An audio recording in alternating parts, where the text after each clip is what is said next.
Greg Kelley, I have been dying to have this conversation since I first heard about your story. And before we give the audience the intro and the backstory, let's just jump right in. You've Yeah. been convicted of sexual assault on a child, Super aggravated sexual assault of a child. and you're going to Texas State Prison. I'll just put a quick footnote. Wrongfully convicted, which we'll come back to. But at the time, you're convicted of sexual assault on a child and you're going to Texas State Prison. Walk me through day one when you get to the prison and everything that happens in those first few days. Yeah, so devastation, world come crashing down. My first day in county or my first day in the penitentiary? Well, in county, you still like there's a level of protection, right? There, because you're not convicted yet, right? So after post conviction, you're going to penitentiary, and I'm asking this, having worked in a prison for 4 years myself, I know that when a sexual assault a convicted sexual assaulter comes in, regardless of wrong, everyone's innocent in prison if you ask them. So I'm just wondering, like, from your perspective, you're going in there, you know you're innocent, but no one else there knows or cares. Yeah. So when that happens, When walk me I- through that. When I first entered the Texas Department of Criminal Justice, I go to a diagnostics unit called the Holiday Unit. It's kind of like a bus station where you do your blood drawn, you see a psych and all that. But I'm automatically classified as protective custody, going straight into prison.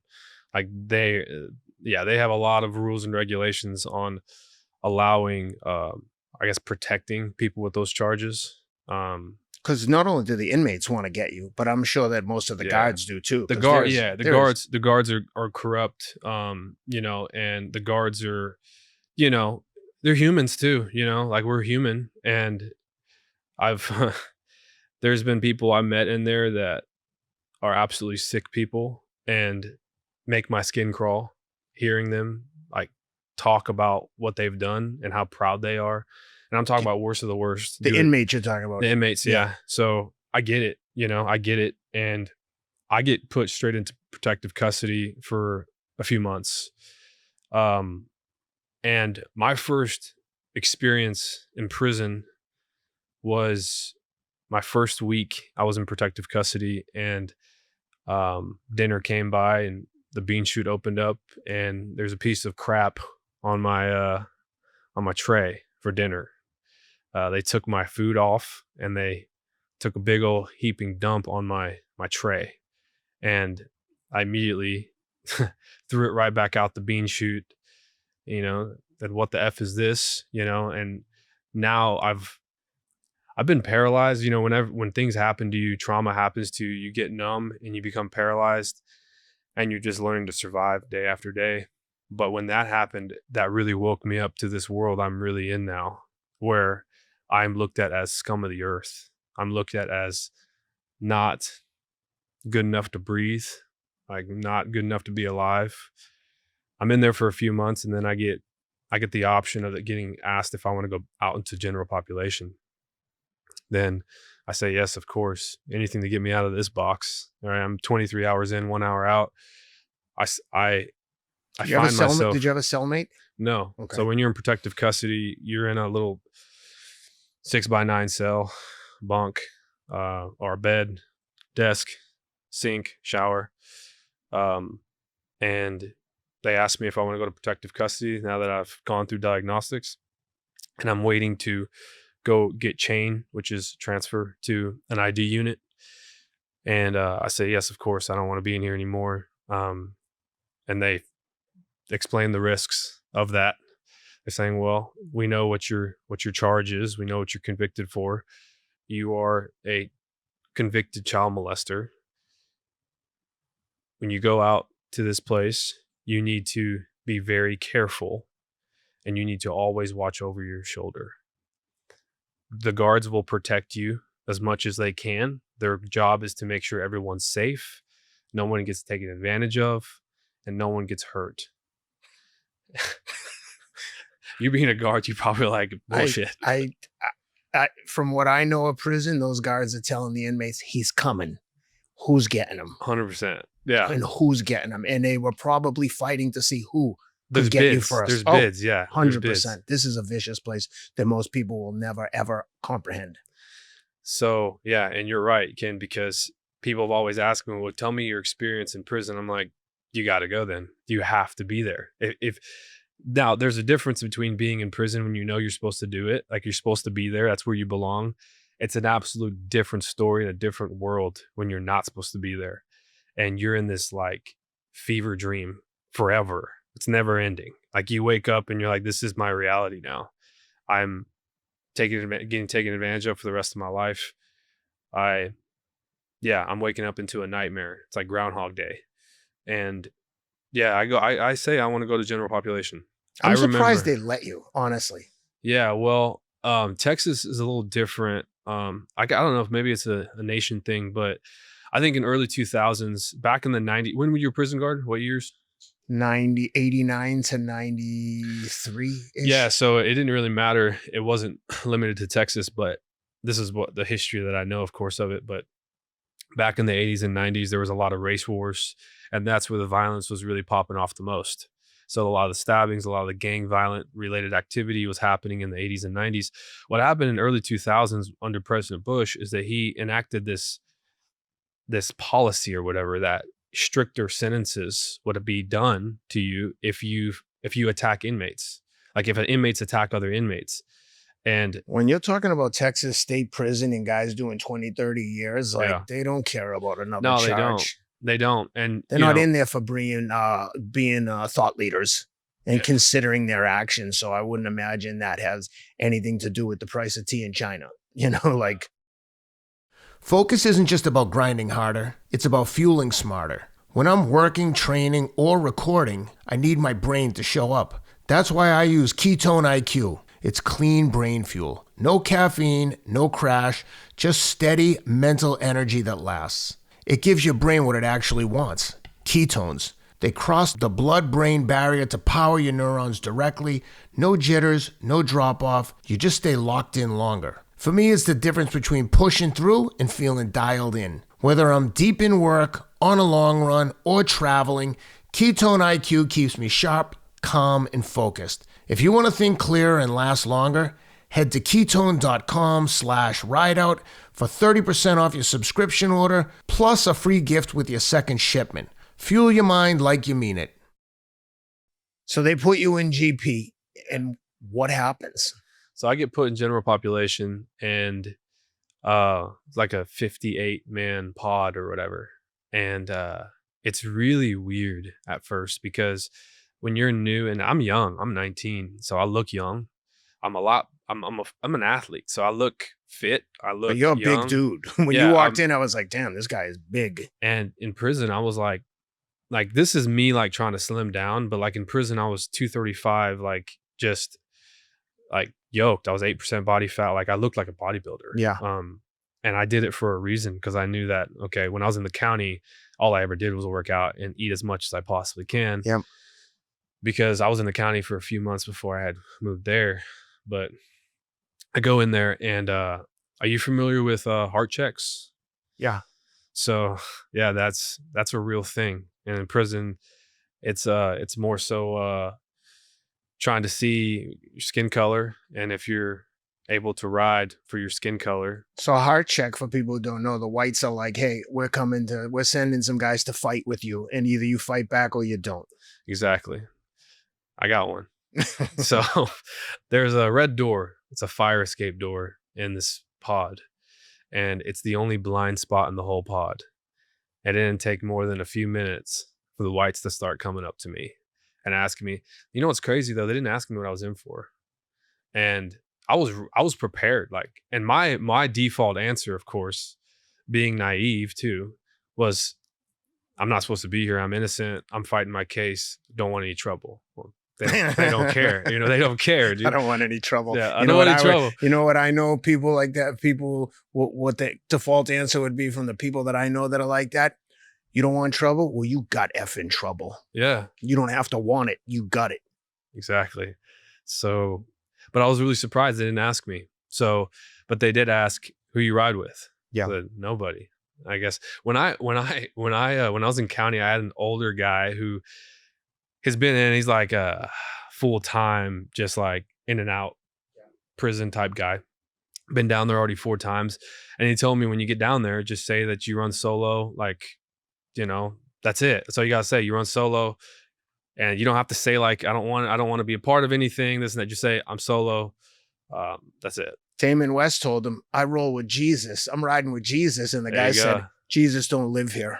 Oh, I mean, that's true, man. I mean, honestly, like the devil owns prison, like for sure. So when you think this is coming, did you have any, I mean, you were obviously an athlete, a great football player. We'll get into that, but did you have any experience fighting at all? Like, did you do any boxing, jiu-jitsu, anything? No. Or just athleticism? Just athleticism. Okay. And I mean, I grew up, you know, reenacting WWE with my brothers, but That ain't prison fighting. No, that's All not right. prison fighting. And in there, the heart checks in there was, the face was off limits, because that was kind of like the indicator that, like, if a guard sees somebody beat up, then they're going to investigate, and nobody wants to be investigated. So, red door. So, all right, let's go. I'm like, where am I going? Like what are we doing? And he's like, come on, you're going to the red door. And apparently that's the only blind spot. And everybody in this pod knows what's about to happen. Yeah. And I don't. Okay. I'm thinking they just want to talk to me over there. Okay. Right. And next thing you know, they're like looking at me up and down. And it was one guy like that get up in me. And next thing you know, I'm getting punched straight in the stomach. And then I know what's happening now. Then I start fighting back, and you know, there's a tussle, and then I punch back, and then they notice that one guy can't handle, and what happens? 2 and 3. The goal is you're not going to win. Yeah. You're never going to win. Nobody wins unless you're John Wick. You're not going to win. But they're wanting to see if you can stand up and fight. And I stood up and fought. They really want to see if you're going to catch guard. Yeah. If you're going to yell for help, if you're going to, because then you're not worth being in this pod. You're not worth being in this dorm, right? So, and it's only the whites. Only the whites, yeah. Well, like, you know, the blacks and the Hispanics. No, but they're watching to see what happens. But the point is, they're not, if you have heart in their eyes, then you won't ever have to fight the blacks or the Hispanics, because you're all together. And they want to know if they can accept you into their gang. Yeah, and the reality, and this is like one of the first time I'm talking about this, but I'm talking with you because you're a prison guard and we can connect, and you know exactly what I'm talking about. But in prison, you're labeled 2 things right off the rip: respect or a bitch. And if you gain the respect by not backing down, and you gain the respect by standing up and fighting, in their world, violence is manhood. Fighting is manhood. That's a lie, but it's like, if you're a bitch and you catch guard, that is going to carry with you for the rest for sure of your sentence or your term. And then, so, you know, the red door, of course, is a blind spot. Nothing really happens. I get through it. I don't back down. I'm beat up pretty bad. Thank God. This happens in like GP, where you're very limited visits, and they don't want to hit you in the face because they don't want you going to your family and stuff. And so, I'm pretty bruised up, man, on my ribs and my stomach. I had a few scratches on my neck. And I remember one of the white dudes was like, hey, you better cover that shit up. Like, you better cover it up. If the guards catch wind of this happening, your ass is going to continue to get this. Right. So time goes on, man. And after that, nothing really happened for a few weeks. Then something very scary happened, and I'll remember this for the rest of my life. So we went to Chow, we came back, and there's like a flash on the radio, and the flash, and this is the first time a flash is happening. It's like an emergency, an administrative. And by the way, you're in a cell on a pod. Mm-hmm. It's not a dormitory setting where there's bunk beds. No, it's a dorm. Okay. It's a dorm. So let me paint the atmosphere for you. So the building is a rotunda. Yep. Right. Yep. Rotunda style. Yep. Where there's a picket in the middle, in the front, in the middle. Mm-hmm. And then think of like a pentagon or hexagon. Yep. Every side is a pod with plexiglass door into the pods. 58-man pod but it's bunks. open concept. So there's huge open just concept. Bunk beds, and bunk beds. Okay. No two tier cells, nothing. Got it. Just bunk beds, like I don't even know, like a summer camp type thing, dude. Zero privacy. No privacy. No privacy. And it is the trippiest thing, Ken, because people were like, they were okay with like doing their business in front of you, like masturbating in front of you. Yeah. Like, I'm like, this is a world, Ken, I've never ever thought I would ever experience in my life. Which is what makes your story crazy, because I tell people all the time, if you're going to jail and you're a career criminal and a street guy, you're going to get in there and you're going to align with your race and you're going to know people and they're going to know you. But someone like you who doesn't know anything about street life in these terms and has just the worst of the worst charges, like I just can't imagine a worst case scenario. I don't know how. Maybe it was good that you were naive to what was going on, because for me, if that were me, I don't know how I don't kill myself, because I'm thinking I don't want to be there. And 25-year sentence, I don't know how I survive. That's why I wanted to talk to you so badly, because I'm like, I don't think I could handle it. I know what's coming. Let me tell you the root of this. Like, I think I was already set up whenever I chose not to run with the gang, when I chose to stand up and not be labeled a bitch, and to at least earn the respect of the people of my peers, because those are my peers, right? These are the people I'm going to have to live with. And it doesn't matter, man. I mean, if you want to catch guard and you want to, catch flight out the dorm, then you're going back to PC, and I'm not going to be in there for months. I'm going to be in there for years now. Yeah. So like, these are all things that are running through my head. And thank God, when I was in the county, I had some like older guys tell me like, fight, you got to fight. Yeah. Like you can't sit down and you can't run away, because you're not running away from anything. You know what's going to happen is you're going to run away, and it's a revolving freaking universe. You're going to come right back to them. So just face it head on. So you get the squawk, you get the alert on the radio. So it's a flash, flash, flash. And it's not happening in my pod. It's happening in the dorm next door. Yep. And for the time from the dorm next door, I knew that had like some pretty sick child molesters. Like they came in on bus in GP. Oh, wow. So there was this older fella, and they talk. Prison's full of gossip, man. I mean, you would confuse them and you'd think they're a bunch of females, man. Yeah, like, no, I know what you mean. It's just a bunch of gossip, man. And there, so like it came over to our pod that like this guy, this sick dude was in there, and he was like, trying to like buy pictures of like children and just this and that, right? And they're floating around. It's just sad. But flash, flash, flash, like medics, captains, lieutenants, majors, they're all running towards that thing. And you can like kind of see it, and like everybody's running around, like everybody's hooping and hollering.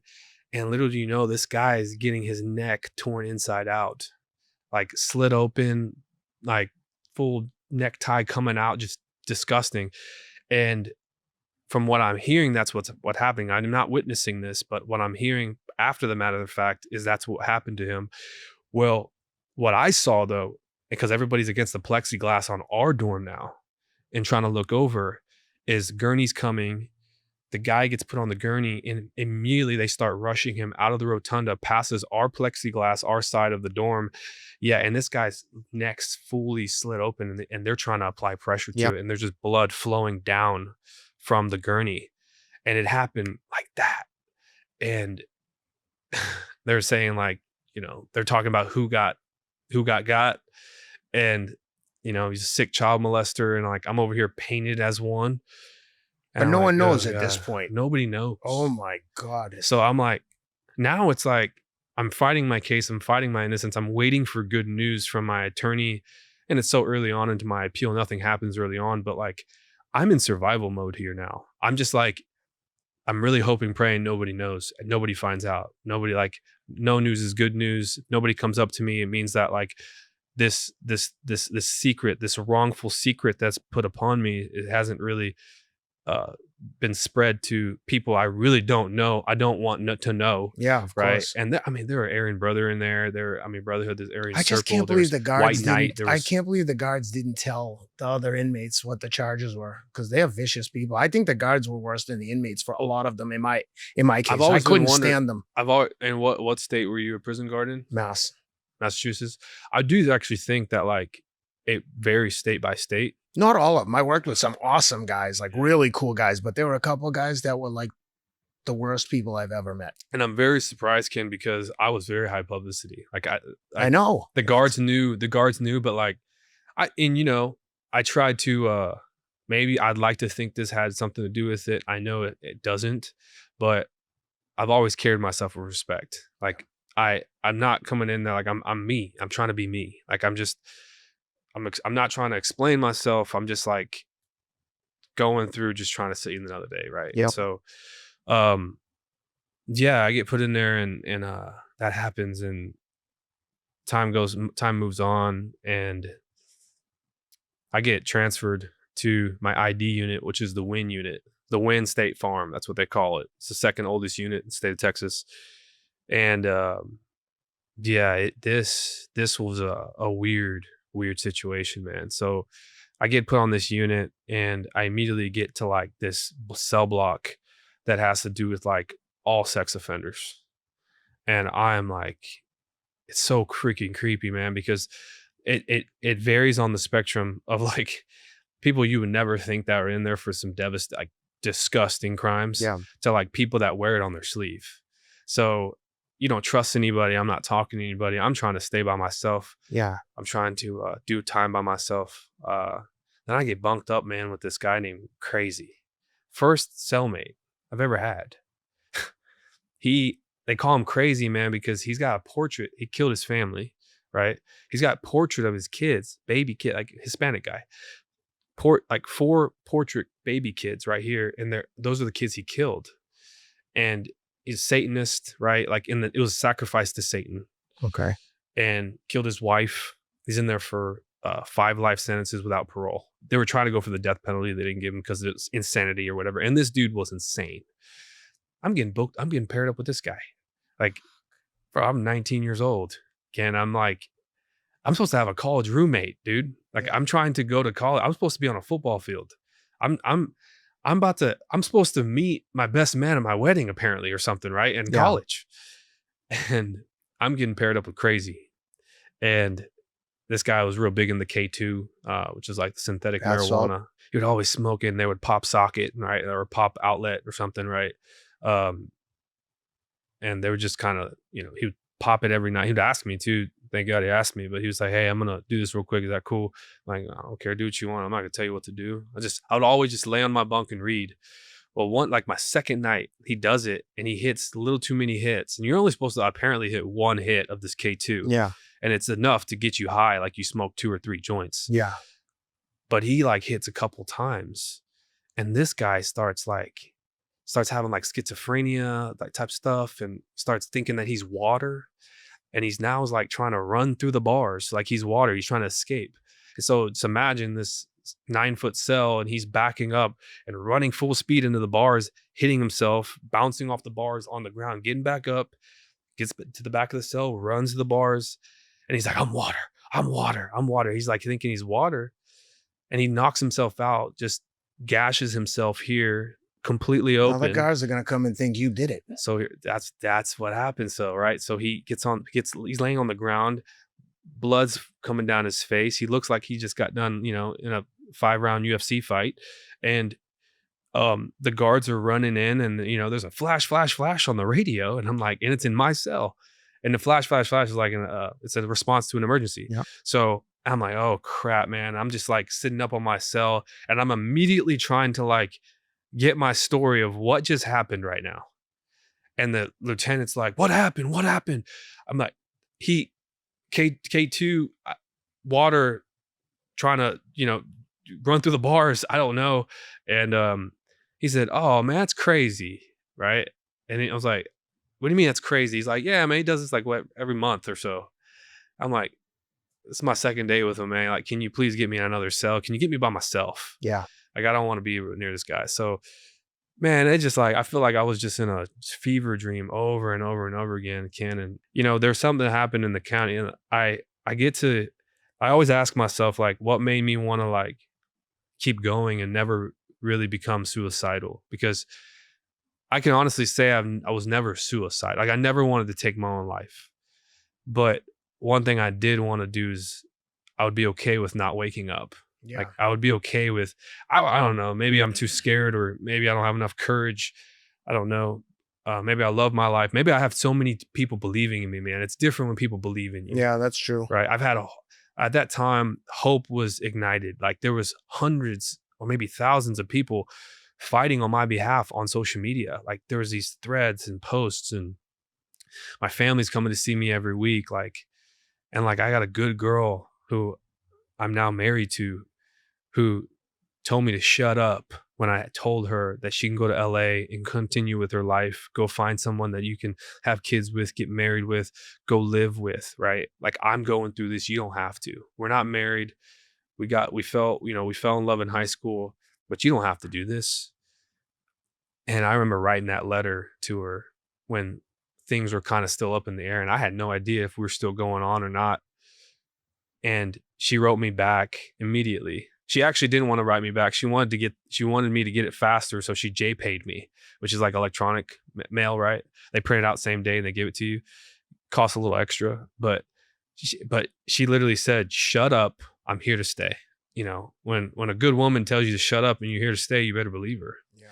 And while I asked her later on, I was like, "You gonna do all this 25 years with me?" Like, she says, "Yeah, like I will. And because I love you and I believe in you. And you're not going to do 25 years. She'd always say that. You're not going to do 25 years. We're going to get you out. So hearing that from a woman that you love, and hearing that from your family and your supporters, people, man, I would get 20 or 30 letters a day. That does something for you, man. Like when you're in the thick of it, so I never was suicidal, but I wish that sometimes I didn't wake up to this reality, because football was hard for me, man. Like, it being stripped from you, that's the only identity I've ever known. I now truly believe you should never have your identity in materialism or something that can be taken from you and stolen, because when it does, then who are you? That's a good point. You're an empty shell, right? If you only put your identity in running and you lost your legs and you've only obsessed with running, you're nothing now. No, you're preaching to the choir. I think about those things all the time. Yeah. And so I needed to develop a new identity. And so I'll start talking about my faith. Man, I had a lot of questions to God, brother. For sure. There's conversations I've had that I'm probably going to have to answer to one day. And I'd like to think that I'm forgiven for, because I was very, very angry, and I'm very, very upset. I've got a lot of hatred, not only towards the people that have done this to me, but I have a lot of hatred towards, apparently there's a good God that allows this to happen. And, I get emotional just thinking about it, because I do love God and he is part of my life now. It's like when you have an appreciation for your dad. You were telling me earlier that the way you talk to your boys, you get angry at them. Yeah. And you're like, man, why can't you freaking do this? Right. Yeah. But I think at one point when your boys end up having boys, or your boys end up having children, they're going to remember how much of a hard nose you were. And now they're going to appreciate you. Yeah. And they're going to get emotional thinking about it, because now they're like, I'm my freaking dad. Like I'm my dad to my boys now. Yep. And so, I get emotional at the conversations I've had with God, and coming to grips with a good God. And if he's real, then why is this happening to me? And I'm not just, dude, like what I'm going through is nothing. It was nothing compared to like people that have to deal with cancer. Nothing like with your wife. Like I can't compare myself with something that's so scary like that, but it's its own trauma and its own pain. And I'm just like stuck on this like record in my head. Like, okay, well, I need to maybe get to know you before I completely just check you out of my life, because I'm angry and I want nothing to do with you, God. Right? I'll figure this out. I'll get through this by myself. And then something happens when I was in the county, and I was still angry. And I had been reading, man. I've been reading scripture. I've been wanting to read the New Testament and read the Old Testament and learn, but I've never truly accepted, like, just trying to grow a relationship with God and allow him in my life. But when I was in the county, this is something very, very important. When I was in the county and I was like day 3 in a suicide cell, they put me on suicide watch, by the way, after I was convicted. I was in a suicide cell. They put me in a turtle smock, which is like a padded suit. I've never felt more naked in my life. Like, and vulnerable, naked, numb, paralyzed. Like, yeah, it was weird. I'm in this little medical cell, and it's after I was sentenced to 25 years. And I had no idea like who's out there supporting me still, like what my family's doing, how my family's doing, like what's going on with them. I know that they're devastated, they're crying. And I don't have anything, man, because they're not giving you like toothpaste, soap. They don't give you a blanket. They don't give you your necessities. Mhm. Right.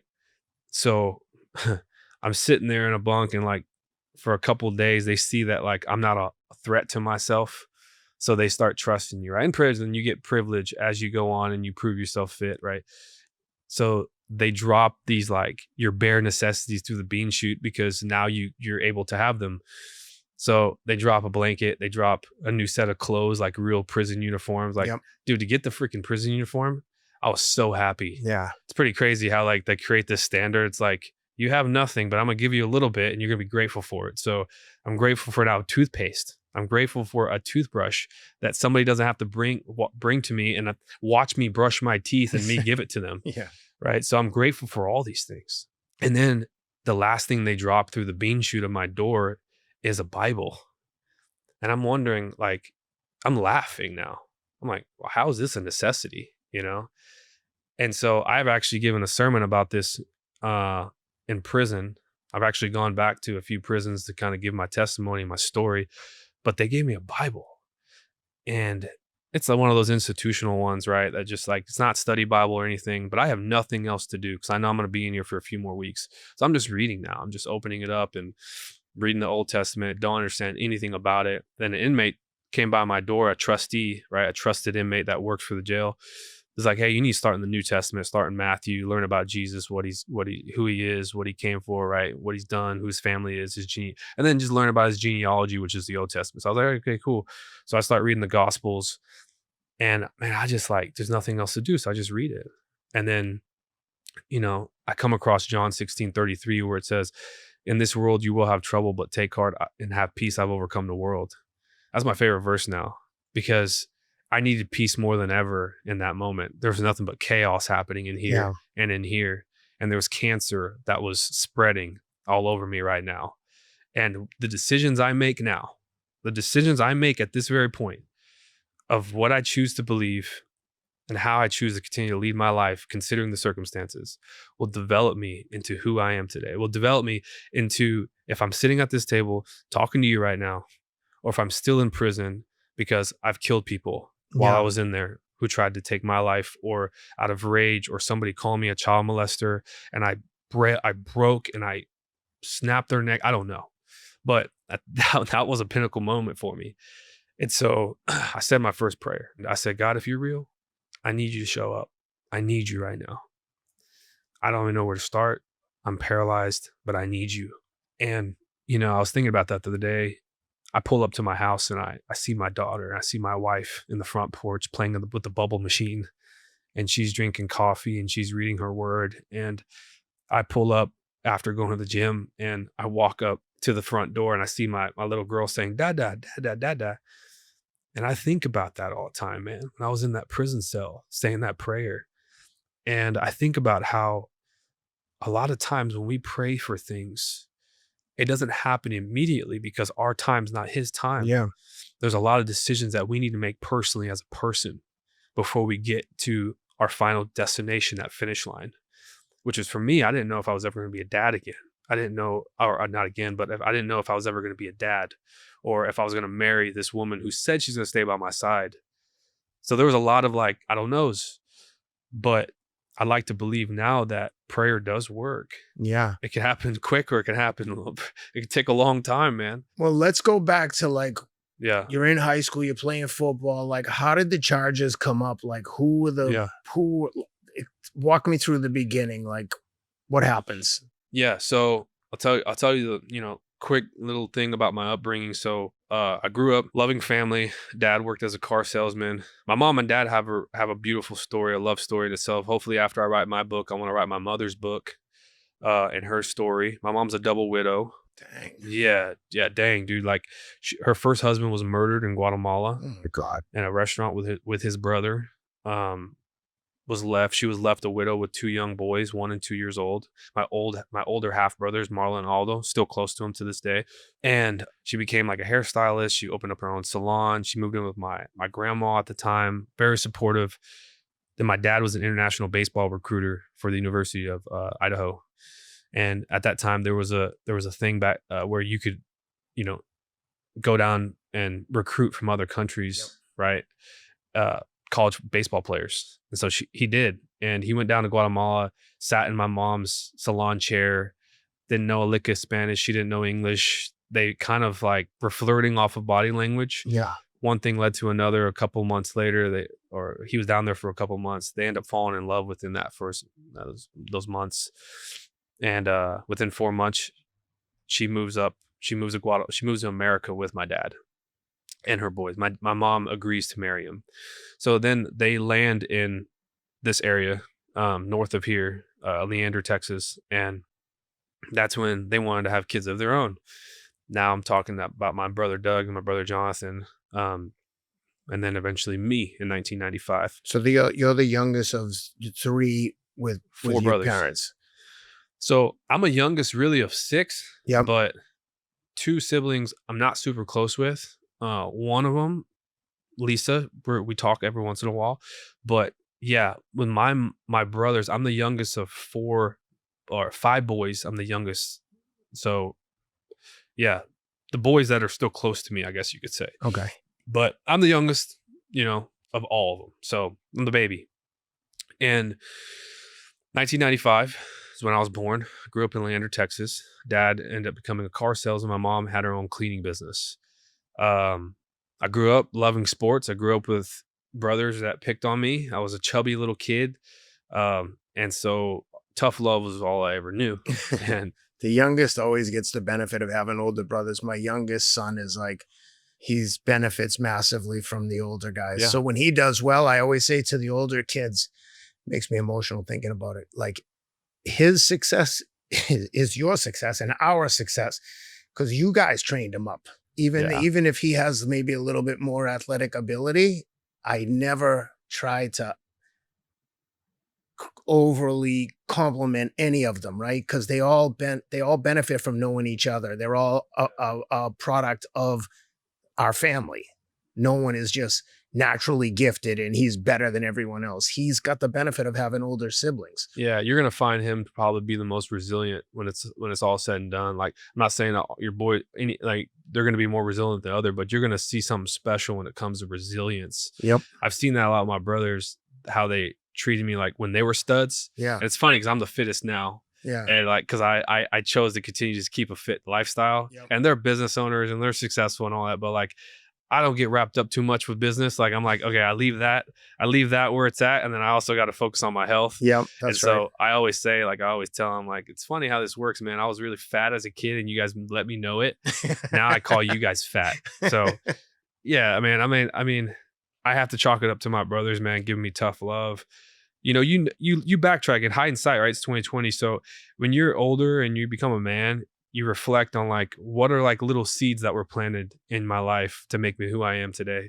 And I have a lot, man. I've got football coaches that were hard nosed. There's a football coach that's in my book that I talk about a lot, who's the best, like literally won the award as the best head coach in the state of Texas.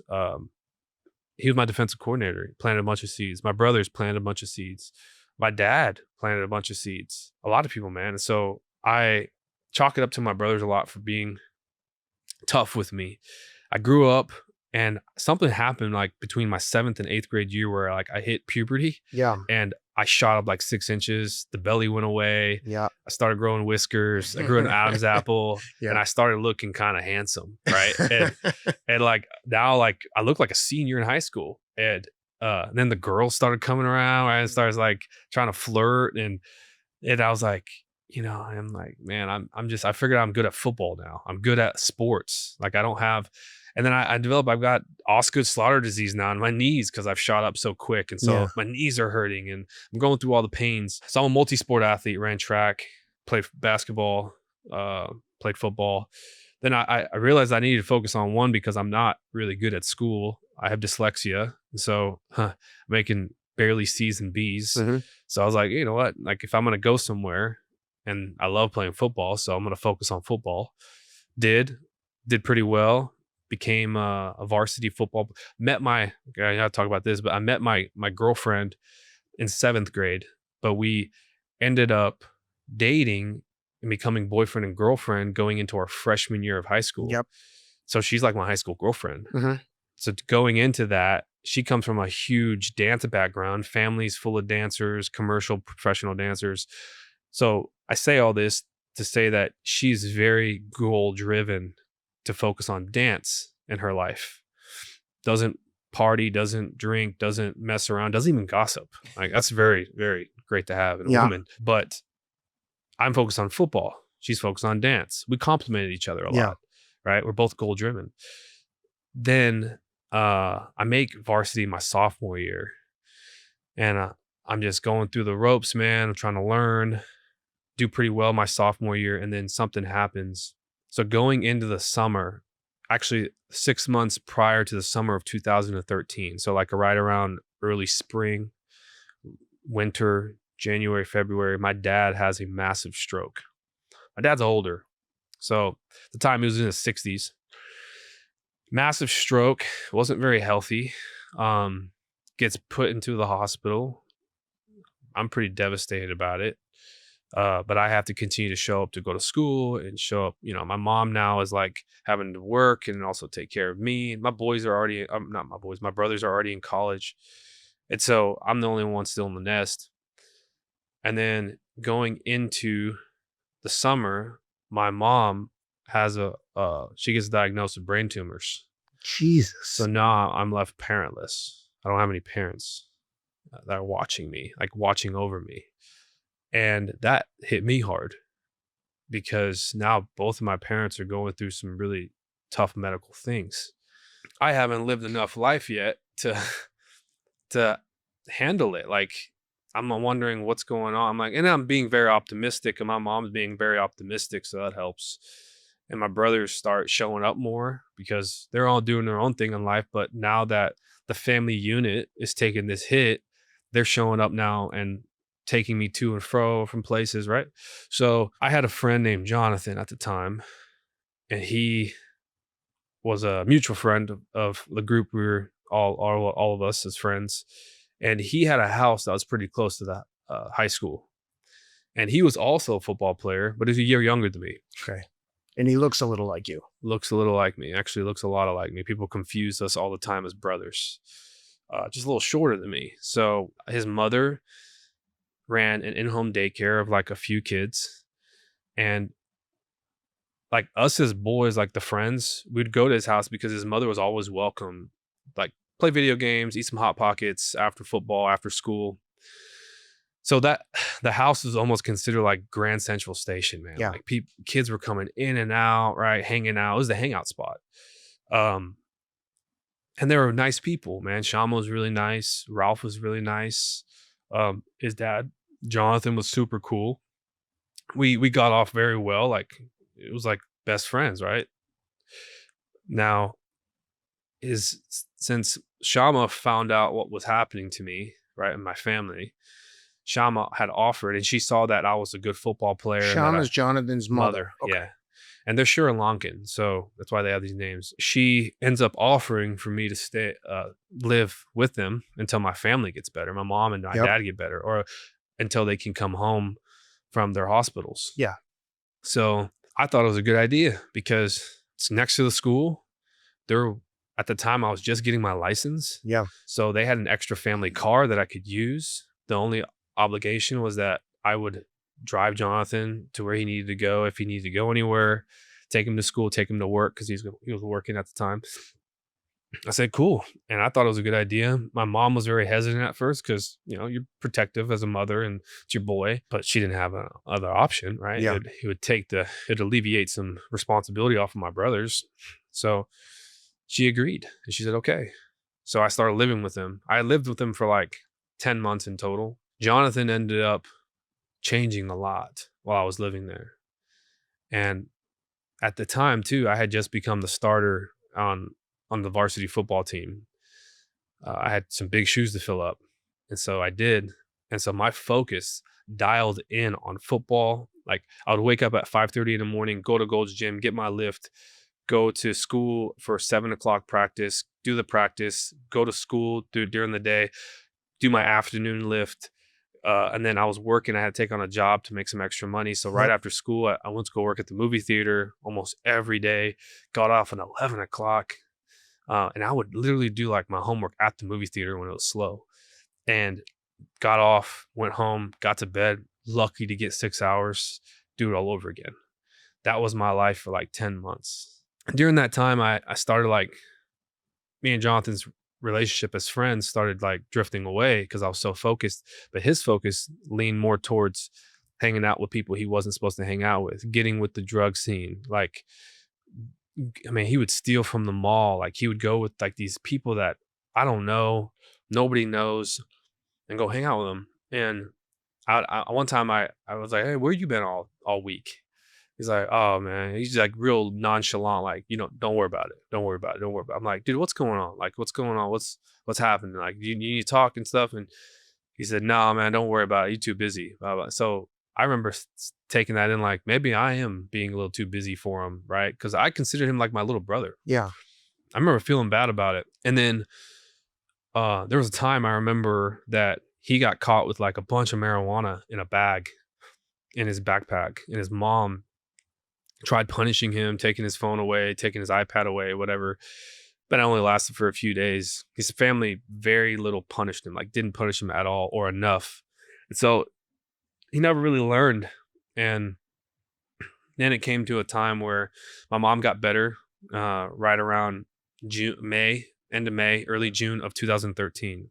So I had been living with him now for like 10 months. My mom and dad got better. Mom came home. I remember calling my mom 2 weeks prior too, before I left Jonathan's house. And I remember telling her like, Mom, I just committed to go play football at the University of Texas, San Antonio. Very big deal. Everybody's super happy, very proud of me. I'm going to college. But I tell my mom, I got to get out of this house. Like stuff's happening that I'm not comfortable with. I'm scared here. Like I don't want something to happen that ruins my future. Right. And then my mom was like, what do you mean? I tell her about Jonathan's drug activity and him getting caught with a bunch of drugs and stuff. She said, okay, fine. I'm coming home in 2 weeks. Let's come back home. I said, cool. So I end up. And she's been in the hospital this whole time? She's been in the hospital and living with family. Okay. Because there's someone that had to take care of her. Exactly. Okay. So she had brain operation. She's been in Guatemala. So when she got her brain operation in Guatemala because it's significantly cheaper. Yep. It would have cost a lot of money here. But down there it's like the eighth of the price. Yeah, like, it's crazy. So she was down there for like 10 months, staying with family, taking care of her. It was a long recovery process for her. She had also lost her eye in the operation. Jesus. So the tumors were next to the optic nerve in her eye, and the doctor said there is a significant chance that you'll lose your eye because I have to go around the optic nerve, and if I touch it or if I'm very abrasive with it, it could rupture it, and that's bad. And it did. And she lost her eye. So she woke up, and they wouldn't know until she wakes up and do tests. But she lost it. And so she only has one eye, operational. She has 2 of her eyeballs, but only one of them works. So she ends up flying home, and she's doing a lot better. She's a little bit more functional now. So I move, and I'm glad to be back home. Shama let me continue to use the family car. So I'm very happy about that. Now 2 months goes by, and it's summertime now, 2013. This is between your junior and senior year. Yes. Okay. Going into my senior year that summer, right before the You've school already year committed starts. to UT San Antonio. UT San Antonio. I'm already committed, and like I'm a team captain. I'm a team captain of the football team now. Like everybody looks up to me. Yep. So I'm first to Champions Course, which is a summer program at the high school to keep the kids off like the streets and keeping them out of video games and stuff so they can stay active and work out. So 80% of the program does it. So I was told by my coaches and stuff like, hey, you really need to show up. Like you need to show up as a leader, as a captain, because, you've got a team to lead. And at that time, man, we were actually going to be a really good football team. Like we were stacked with talent. Yep. So I was pumped. Like I was super pumped to go into this season.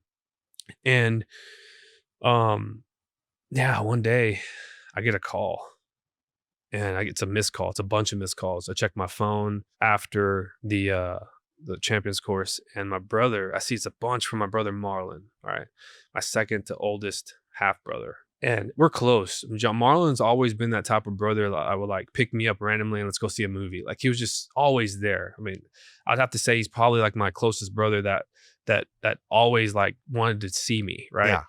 Yeah. And so he called me over and over and over again. And he's my brother that knows Shama and Jonathan's family the most too, because he would pick me up all the time Yep. too. And so missed call, bunch of them. I'm worried that something happened to my mom. I call him back. I'm like, "What's up? What's going on?" He says, "Hey, where are you?" So I'm at the high school right now. I just got out of champions course. Well, I'm heading to Shama's right now. Don't come here. Go straight home. I said, "What happened?" And he told me. And What did he tell you? something happened to a kid, apparently. There's a dad there saying that someone sexually assaulted his son. And I'm like, "That's crazy. What? At Shama's?" And he's like, "Yeah, and your name's involved." Like, "What do you mean my name's involved?" He's saying that you stuck your penis in this kid's mouth. That's what he continues to say over and over and over again to Shama.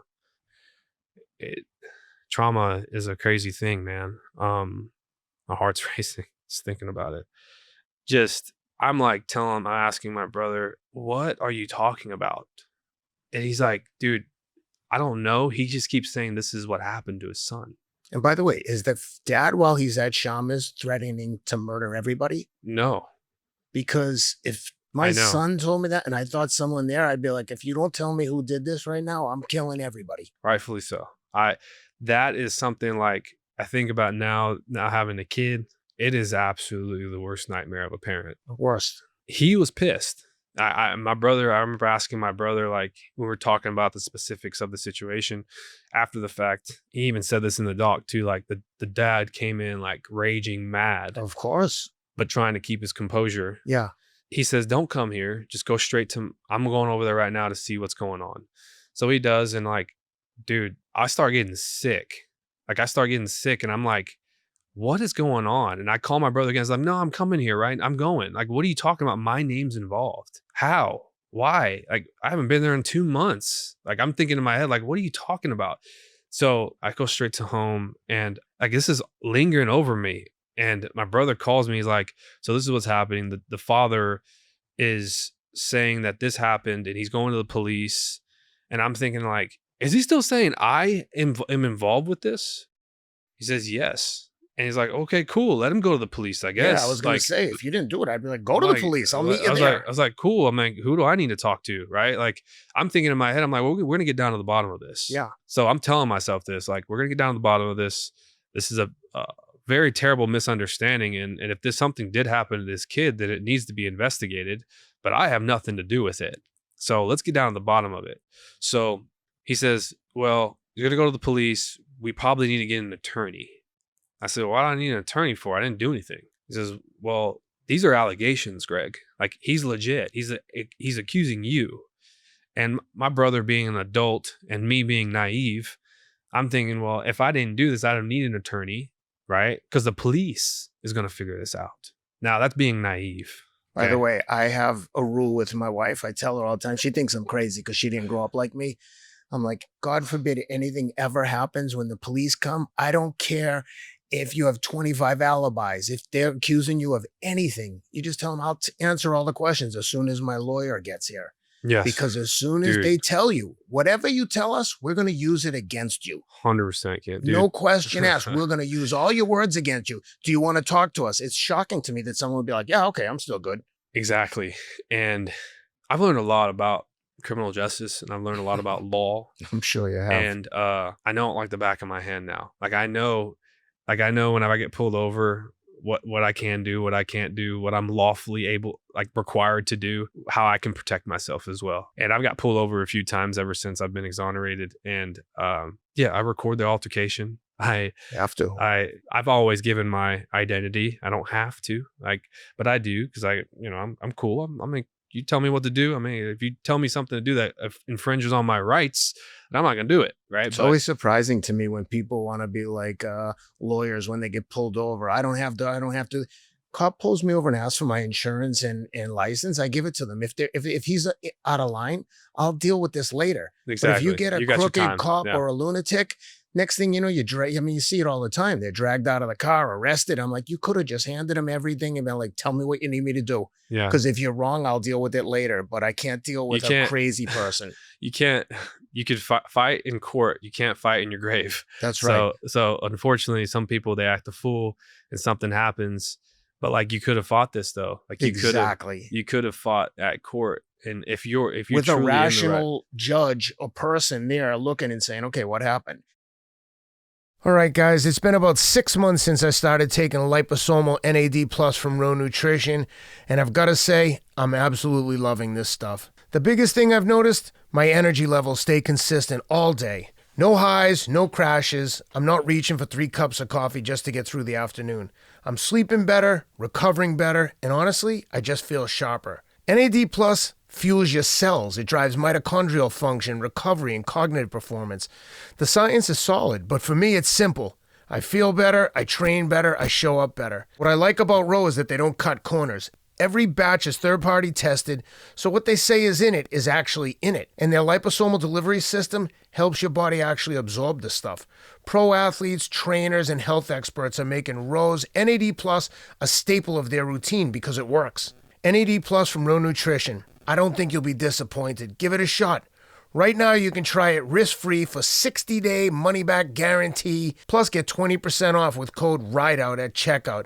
Again, that's 20% off at rownutrition.com/rideout. So your brother calls you, tells you get a lawyer. You're like, I don't need a lawyer. I'm going to talk to the cops. So what happens in your first interaction with the cops? I don't have one.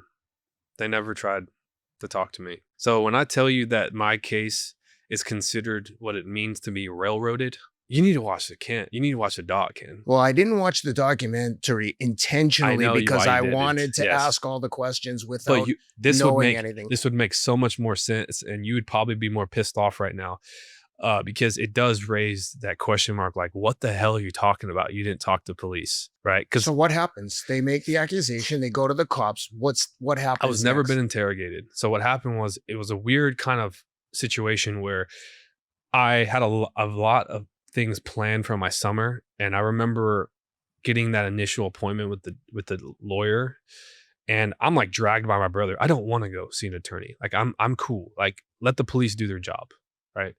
So I remember like sitting in that attorney office, meeting this woman named Patricia Cummings, and she says, "Hey, just continue to live your life. Like, do what's normal, right? Like, I'll know more as if they do go to the cops." The dad didn't go to the cops for 2 weeks. Okay.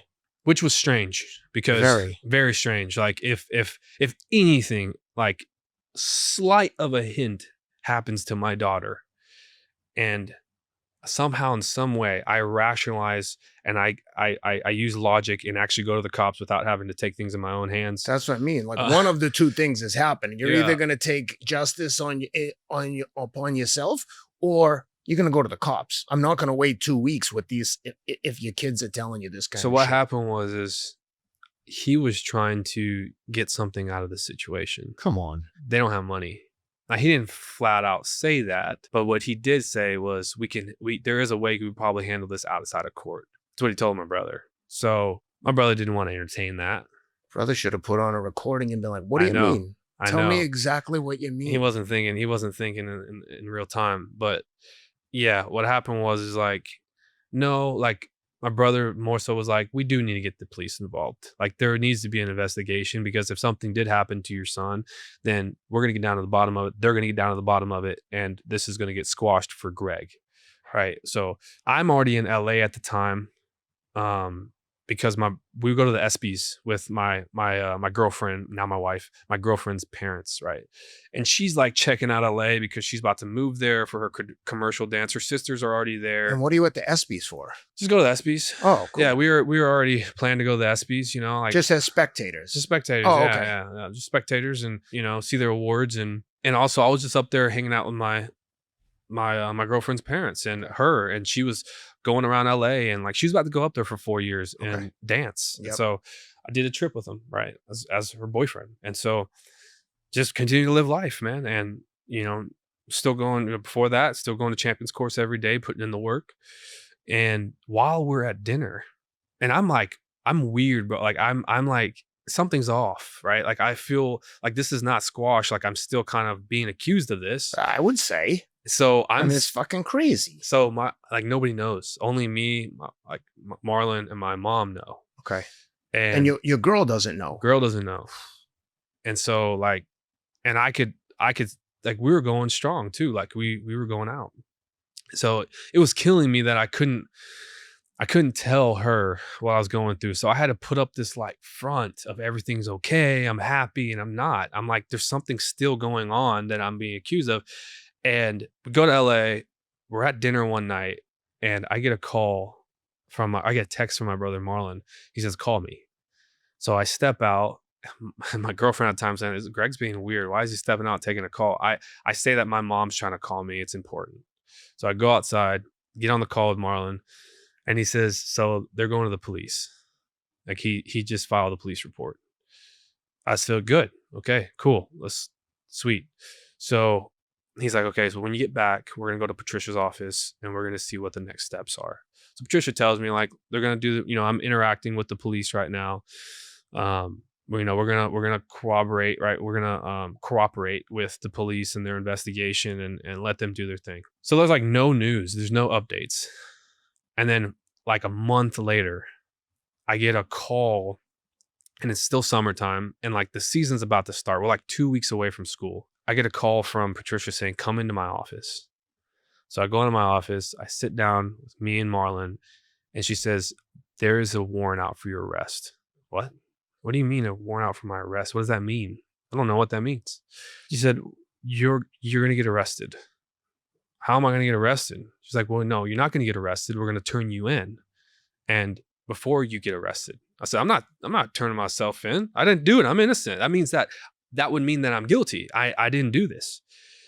She said, no, that's not how it works, Greg. When there's a warrant out for your arrest, they're going to come get you regardless. So you could be at school, you could be playing football, Exactly. you could be at work, and everybody's going to see. She's like putting it in layman's terms for me. Of course. I said, Patricia, I'm not doing this. Like, I'm not doing this. She said, you don't have a choice, Greg. It's just a process, right? Like, we're still going to fight this.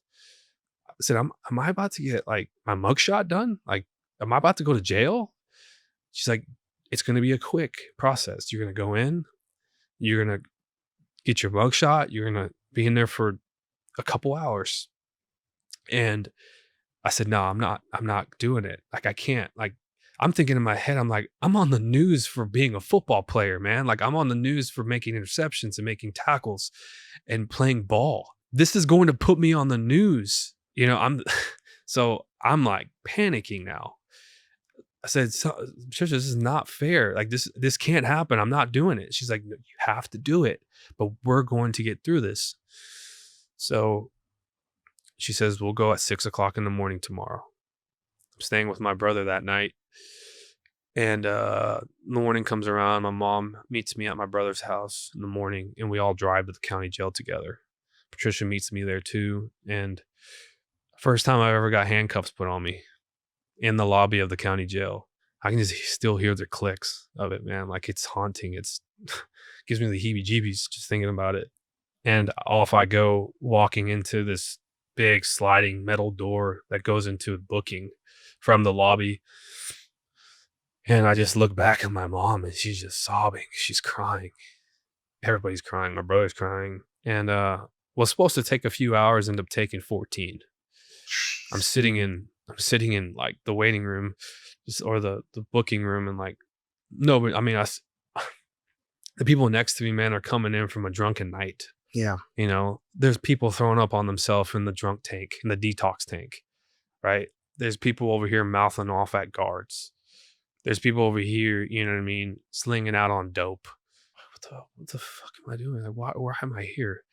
So sitting there, man, and I go through the whole process. I see the magistrate, and 14 hours later, I get bonded out. And it was like my bond was like 50 grand. And who's paying for this? Who's paying for the lawyer? Who's paying for the bond?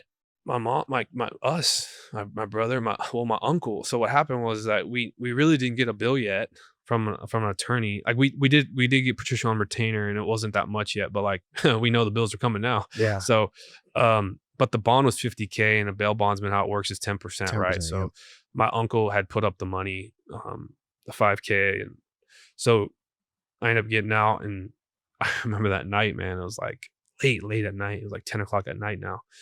And my brother comes pick me up and just embraces me, just grabs me by the head and puts me in. And I'm like broken, man. I'm like, I can't believe this day just happened. And he just kept saying, it's going to be okay. It's going to be okay, Greg. It's going to be okay. We're going to get through this. And I don't know if he believes it for himself. He's just like, he's just being a big brother. So time goes on, and now, like in my head, I'm like, I'm about to be on the news. And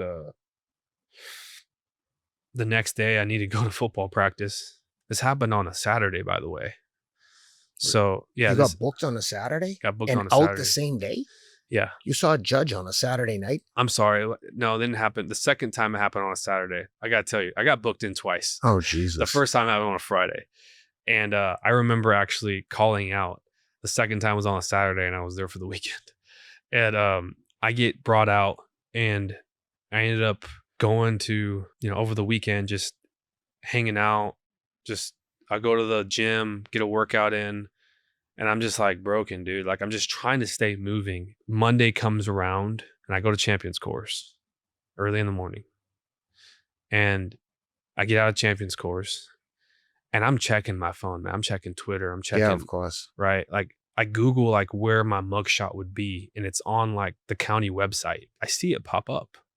I see it there on that website. In my head, I'm thinking like, I really hope the media doesn't get a hold of this. And I get picked up from my mom.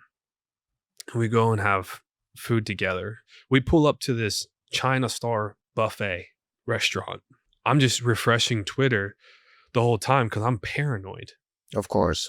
We pull up, and my mom puts the car in park. I remember this so well. I refresh Twitter, and boom, there it is. Fresh post by KVU News. My mugshot. Texas high school football star charged with sexual assault of a child. Oh, so fucking heartbreaking. And then next thing you know, I hear ding, ding, ding, ding, ding, ding, ding, ding. I put my phone down because now I'm like closing my eyes. Cannot believe that I'm in this reality right now. And I ding, ding, ding, ding, ding, ding. Like people, it takes minutes, and people are starting to message me saying, man, what the hell is this? Blah, blah, right? Like, oh man, dude, I'm like shaking just thinking about it. Yeah, my mom, she embraces me. She like holds me and cradles me because I'm broken. I'm in a ball, dude, in the passenger seat of her car. I'm in a ball, just broken, crying. At any point, does she say to you, like, Greg, tell me the truth? Did any of this happen? Anything along the lines of what they're accusing you? Even close? Yeah, the first day of me being accused of this, like when I got that call from Marlon, my whole family asked me. And like, they even tried to say like, Greg, it's okay. Like, it's okay. Like, if it did happen, we're going to get help. And I'm like, what the fuck are you talking about? No, like I wouldn't do this. Plus, I would think if someone was into something so deviant that there would be signs. No, there is. And like, I've learned a lot about like, I learned a lot about things I wouldn't have learned about if I hadn't gone through this. But man, I've been diagnosed, and I've seen every psych you can probably think of. And it was more so like seeing third-party psychiatrists to help me like prove my innocence. Yeah. And like all these tests were done on me. And this was like after the fact, right? So of me going to trial and stuff. But so go ahead back to the Yeah. so all the texts are coming in. Your mom's I'm broken, embracing you. yeah. And I'm like, I remember just putting my phone down, and it falls on the ground, and like I put my foot over it to like try to make it stop. Yeah. And yeah, my mom is just cradling me, and she's crying, and she's telling me, Mijo, it's gonna be okay. It's gonna be okay. It's gonna be okay. And she's like, man, she's praying out loud to God. my mom's been a Catholic her whole life. And so she's just calling upon the name of the Lord in my situation. I remember that too. And she was in my ear. And yeah, needless to say, we didn't eat. And so we end up going back home, and a lot of it's just been a blur, Ken, all the way up until like it happened so quick. Like I'm getting kicked off the football team. I'm getting kicked out of school. School's just now starting, and they're having hearings of what they're going to do with me. Well, the other thing that's important to note is just because you're accused of something, like in this country, you're innocent until someone proves you're guilty. It's why you have bond, right? People are like, I can't believe they're getting bailed out. Like, yeah, you should thank God there's bail for some people, because you don't just get to accuse someone and throw them in jail forever. Like, everyone deserves a fair trial. That is what liberty is in our Constitution. That is what the right of due process is in our Constitution. Is there's a process that needs to happen, and it's not to just like for sure put the guilty in prison, but it's to protect the innocent. Of course. And there's a significant difference of whenever you send an innocent person to prison, there is a ripple effect that happens. There's no longer one victim, there's two. Yep.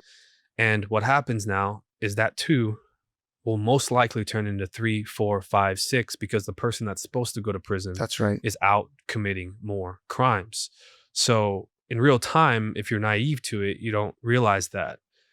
But my case being one of the cases where it happens, all right, we'll get to that part.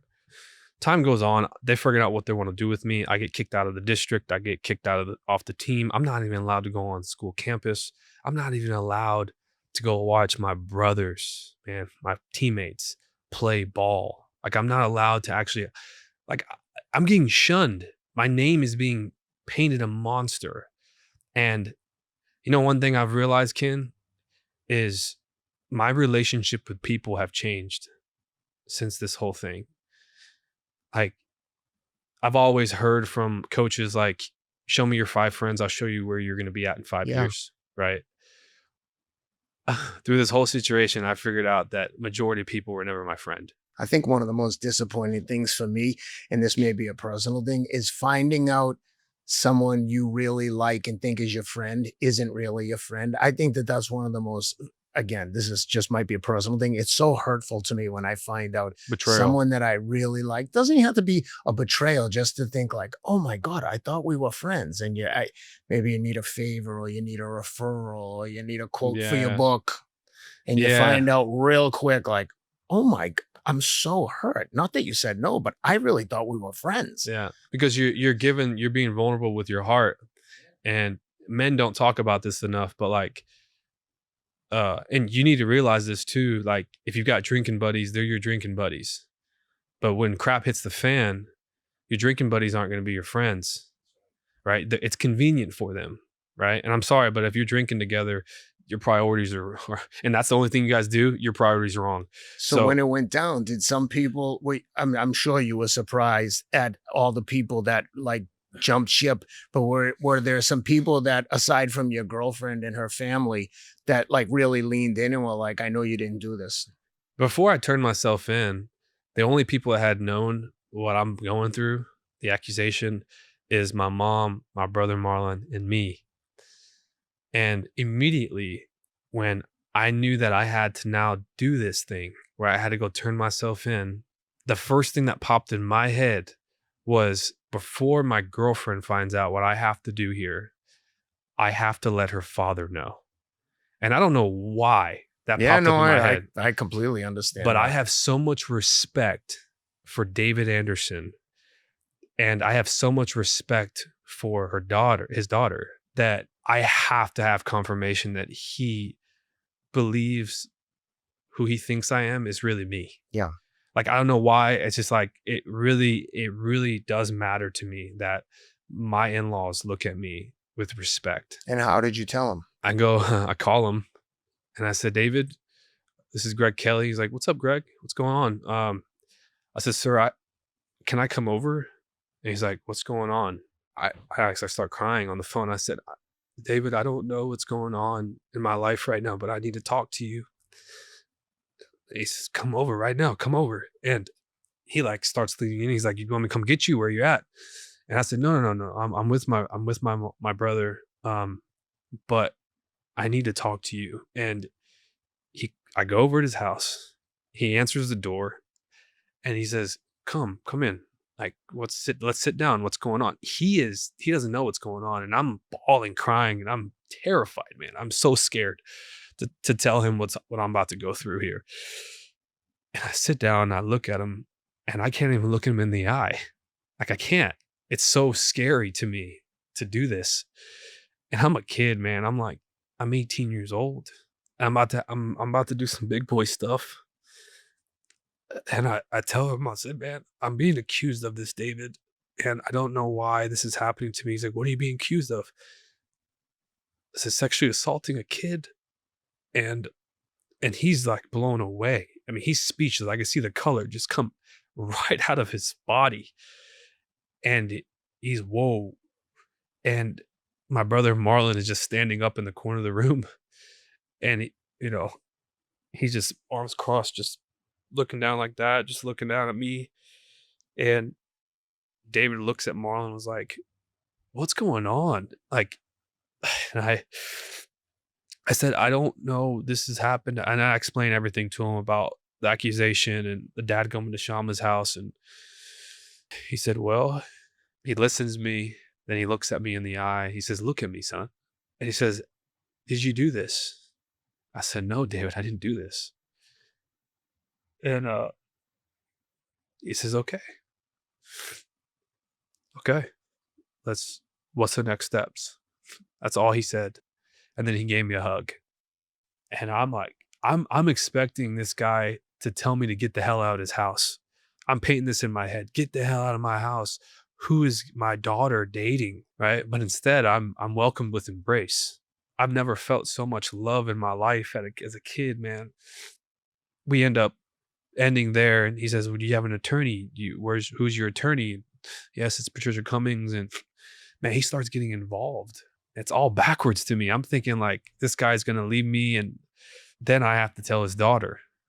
So that night, he asked me, how are you going to tell Gabriel what you're going through right now? I said, I don't know, sir. Well, you need to tell her, Greg.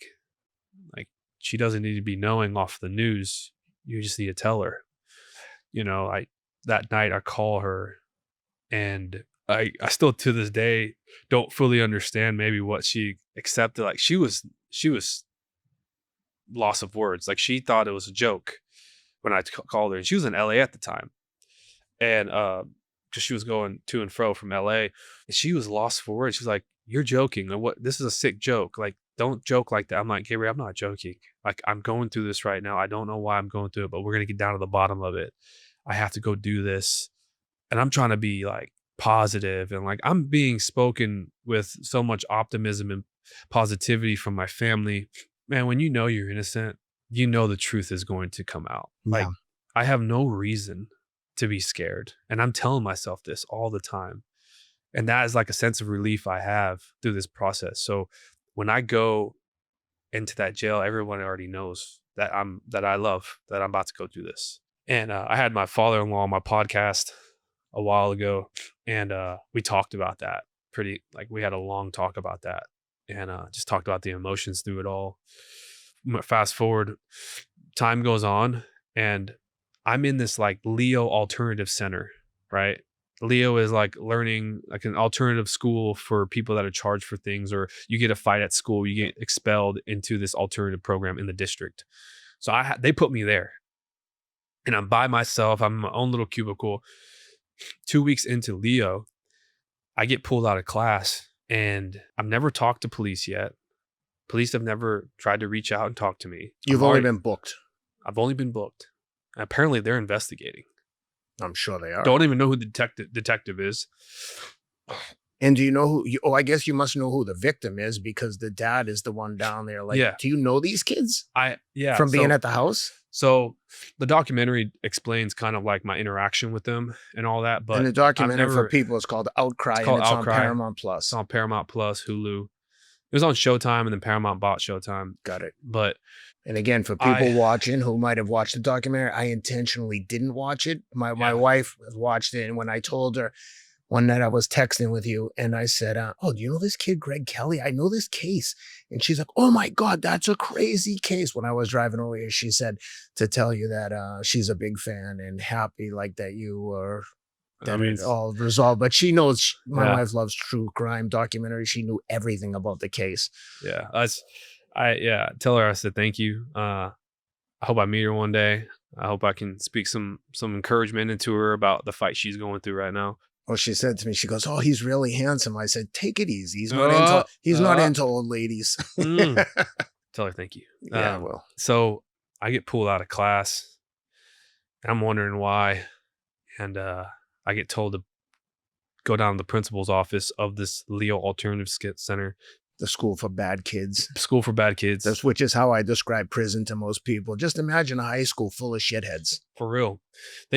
Imagine a bunch of grown babies that don't have education. The worst kids in the high school all together. So all the bullshit that you think, like, I would try and explain to people, like, they'd grab, if you had a pen in your pocket, they'd grab the pen, and it's like, put you in the position where, like, do I go like scorched earth because the guy took my pen, or do I just accept the fact that, oh, he got me? Because if you go crazy on it, and it's like, it was a crazy, crazy place, especially for someone 18 working there. To be in there. Mm-hmm. Again, you're 18? Yeah. I started there maybe a week or two after I graduated high school, and I didn't know anything about anything. Did you ever do like solitary confinement and all that? I worked in ASEG? Oh yeah, I worked down there all the time. Yeah. Wherever the most dangerous, shitty place to work for a guard, that's where they would always put the young guys. High security. Always. Yeah. So in the summer, when the union prison guards that were all in part of a union, they all want their vacation in the summer. So they'd hire summer help. So in the summers, we'd be there full time. And then during the school year, I'd fill in here and there and pick up shifts. But yeah, man, in the summer, in the ball field, they're playing softball, they're playing sports. That's where all the fights happen. That's always where you would be assigned as a guard, a young guard. That's the first time I've ever experienced somebody stabbed and their life taken. Was on the basketball court in the courtyard. The yard is the most dangerous place. It was, you would hear the stabbing, like you would hear the skin popping. Ugh. They used a dull blade. Yep. And you'd hear an altercation, or you hear pop, pop, like just two loud pops, and it was the shank going into their stomach. So yeah, no, the courtyard was terrible. But I get pulled out. I go down to the principal's office, and there's two police officers waiting for me. They say, like, "Mr. Kelley, I have to read you your rights." I said, "My rights? Why?" What do you mean? He says, "Well, you're being arrested." I said, "I was already arrested." "What do you mean I'm not getting arrested again?" He says, "These are for other charges." And I'm wondering, what the heck is going on? Other charges? What are you talking about? They're not giving me any information. So they're just like, put your hands behind your back. I have to take you, right? And so I'm asking him in the squad car, like, what's going on? Why am I getting arrested? And like, I'm crying and I have no answers. I go to the jail and they book me in, and my attorney ends up meeting with me in the visitation room. She says, "Greg, there was apparently another kid that came forward saying that you sexually assaulted him." With the same allegations, basically? Same allegations. Okay. Like, Patricia, what's going on? Like, this is and I remember in my head, I'm like, this is not real. Like, I've really questioned if I'm still alive or if I'm just like in hell now. Yeah. And it's like a pinch me moment. Like, you're really trying to figure out if this is actually a simulation, or if I'm really living life right now. Yeah. She says the detective got another kid to come forward, and you're going to get charged again. There's going to be 2 counts now. It's weird, man, how the body, it paralyzes your mind to protect you from this trauma that's about to happen to you. There's a lot of that chapter, that season of my life, where it's like a very hazy for me. And I've had a really hard time expressing the emotions and the series of events that had transpired. But I spend that weekend in jail because I get booked in, and on a Friday, and there was no judge, and I spend the whole weekend in there. I'm like, dude, man, they put me in a freaking cell by myself. Then I get bonded out. And then this time the bond is 20 grand. So it's $2,000. That's $2,000. Yeah, no, I know, but I'm It wondering usually why. goes up, right? Yeah. So I don't know why. Apparently the second charge is indecency with the child. Apparently the second child said that, and by the way, I say this in quotations here or in parentheses as if like it's BS. Yeah. But the second child told the detective in a children's advocacy center interview, kind of like we're in a room like this, Yeah. where you sit down with the child and they give an outcry. Hence, that's what my documentary is called. And they give an outcry of what had happened to them. But you're not supposed to ask leading questions. It's just a safe place for a child to willingly give you this information. Not pressured, right? Not corroborated, not coached. From this detective, he's saying that this kid, the second kid, said that I indecently exposed myself to this child and made him do sexual acts to me. So that's the charge. I get bonded out. Now I sink into a very dark place. I don't want to go to school anymore. I don't want to get out of bed. I don't want to talk to anybody. I like break my phone and like I can't handle it When anymore. this is happening, are you thinking that these kids are completely making this up, or you think someone did this to these kids and they're saying it's me? Yeah, so a little both. I mean, clearly there's a misunderstanding, and I immediately think like I'm getting framed for this or something. Like my name is getting put into this kid's mouth. Something's happening behind the scenes that we need to figure out the truth for. Right. And then a part of me too is like, there's a big question mark. Like, I don't know the answers to this. Part of this too, like my appeal attorney, Keith Hampton, the only answer I could ever give was like, I don't know. Like, I don't know why this is happening to me. You never know. And then when I get convicted at trial, right? By the way, like, I don't want to jump too much, but it didn't sit well with me why I couldn't explain. Like it's like in this world, we have to give explanations for everything. Of course. Right. And it's like, I've had a hard time trying to explain like, well, maybe this happened or this happened, but it's not my place. Yeah. To say maybe this happened. I'm just thinking in my head, I have nothing to do with it. And I need these people to find the truth. Yeah. That's it. Like, and the truth will speak for itself. And if somebody else did it, they did it. If somebody else didn't do it and these kids were coached or these kids, whatever, like it's going to happen. And how is Shama behaving during the whole thing? Like, is she coming out in your defense and saying like, there's no way this happened? Like, yeah, that's a good question. Shama did come out in my defense saying like, she's taking the stance that nothing happened at all, that these kids are making it up. These kids are weird.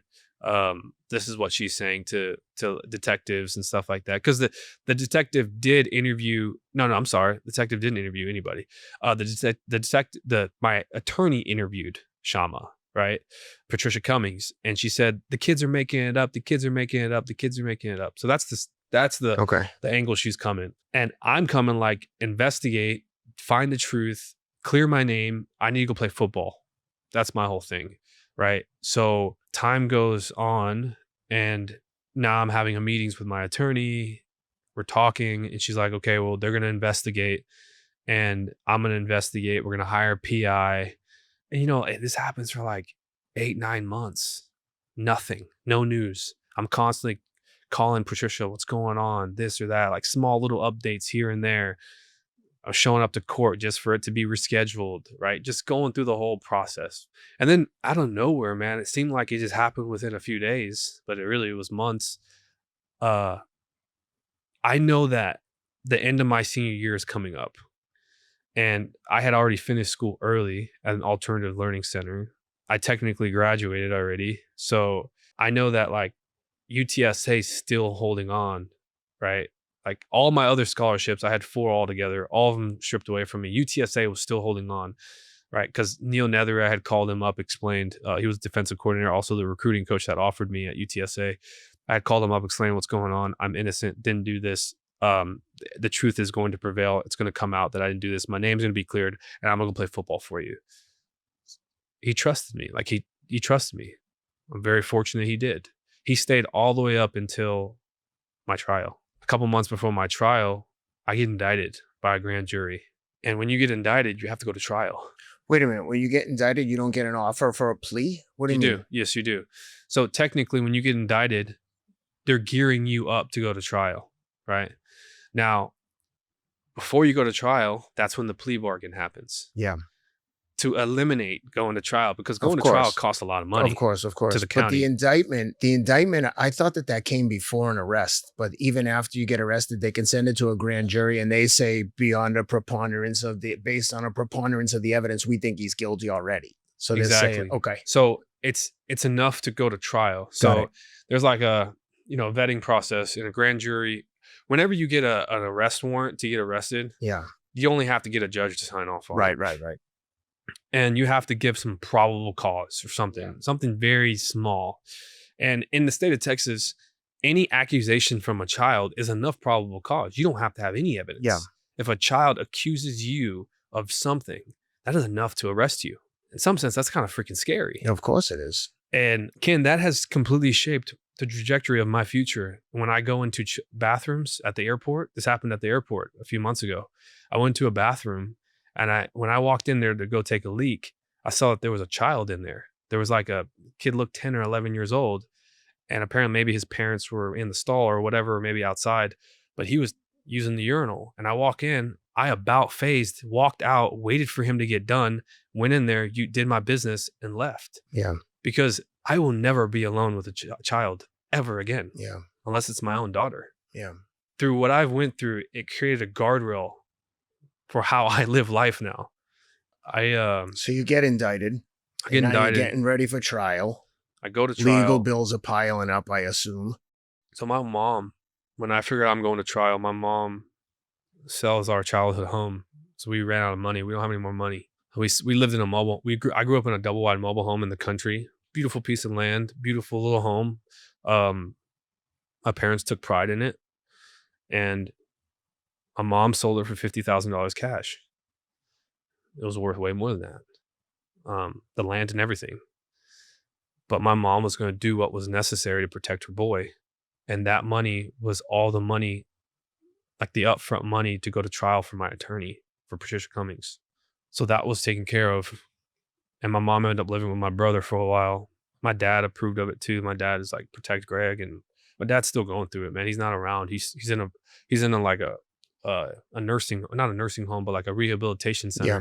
Because he's Assisted not living. Yeah, because his stroke really did a number on him. Like, he's not functional. He's lost half of his body. So it's sad, before we got on this pod, I had expressed to you, like, every man has a man moment in his life. He needs to have a man moment in his life where he chooses to stand for a set of morals and principles that most other men or most other people would sit down for, because it's just too hard to do. But it's right.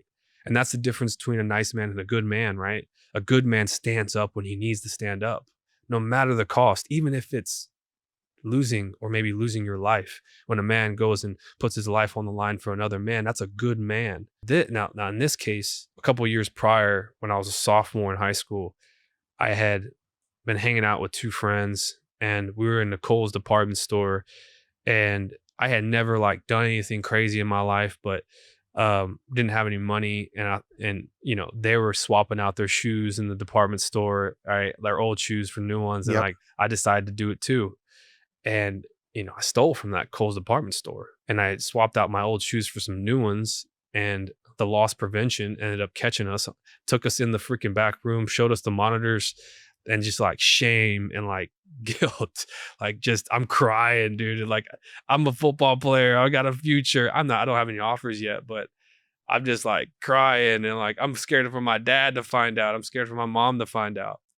I'm like begging, like, man, don't call the cop. I'm so sorry. Like, I will work this off. Like, I'm so sorry. The guy ends up calling the cops anyways. The cops come, and I remember, I'm like, okay, I'm in it. Right? Okay, I gotta own it. I gotta step up and own it. So my dad shows up, and the cop is like, we're on the curb of the department store right there in the front, and the cop shows up, It was staring at us, goes, talks to my dad, and I could see in the distance they're talking. My dad just looking at me while talking to the police officer. And I don't know what my dad said, but I believe it's something along the lines of like, this kid has a future. He's gonna play football. Like he doesn't mess up. Like, I don't know what happened today, but I will make sure that he will never do this again. And the cop comes over to me. He's like, you got a good dad here. And he's saying that you're a ball player and you've got a future. And you do know that if I take you to jail, this is going to put a huge stain and might change the trajectory of your future. And I'm just nodding my head, like, still crying. And my dad tells me to get in the car. And I'm ready for my dad to lay into me while we're driving home. But he doesn't. He like stops the car, pulls over, looks at me directly in the eyes, and he says, look at me. He says, you got to find out real freaking quick, son, what type of man you want to be in this world.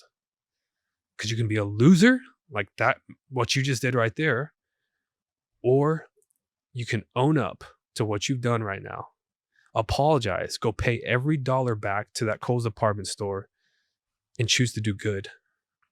And I'm like, I just don't want my dad to be mad at me anymore. So like, but something set in to me that day.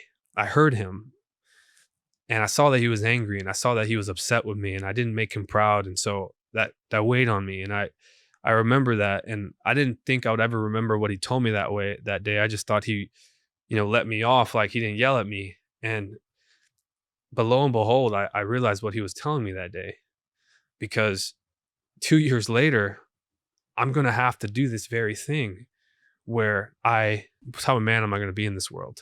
I get offered 5 years probation in a room, sitting at a table with my family. The DA comes in, or not the DA, my attorney comes in, says she talked to the DA. This is the day before I'm supposed to go to trial. My trial scheduled. I'm like, initially I'm gung ho, like to go to trial. Like yeah. I'm scared. Like you're scared, right? Because the possibility is bad.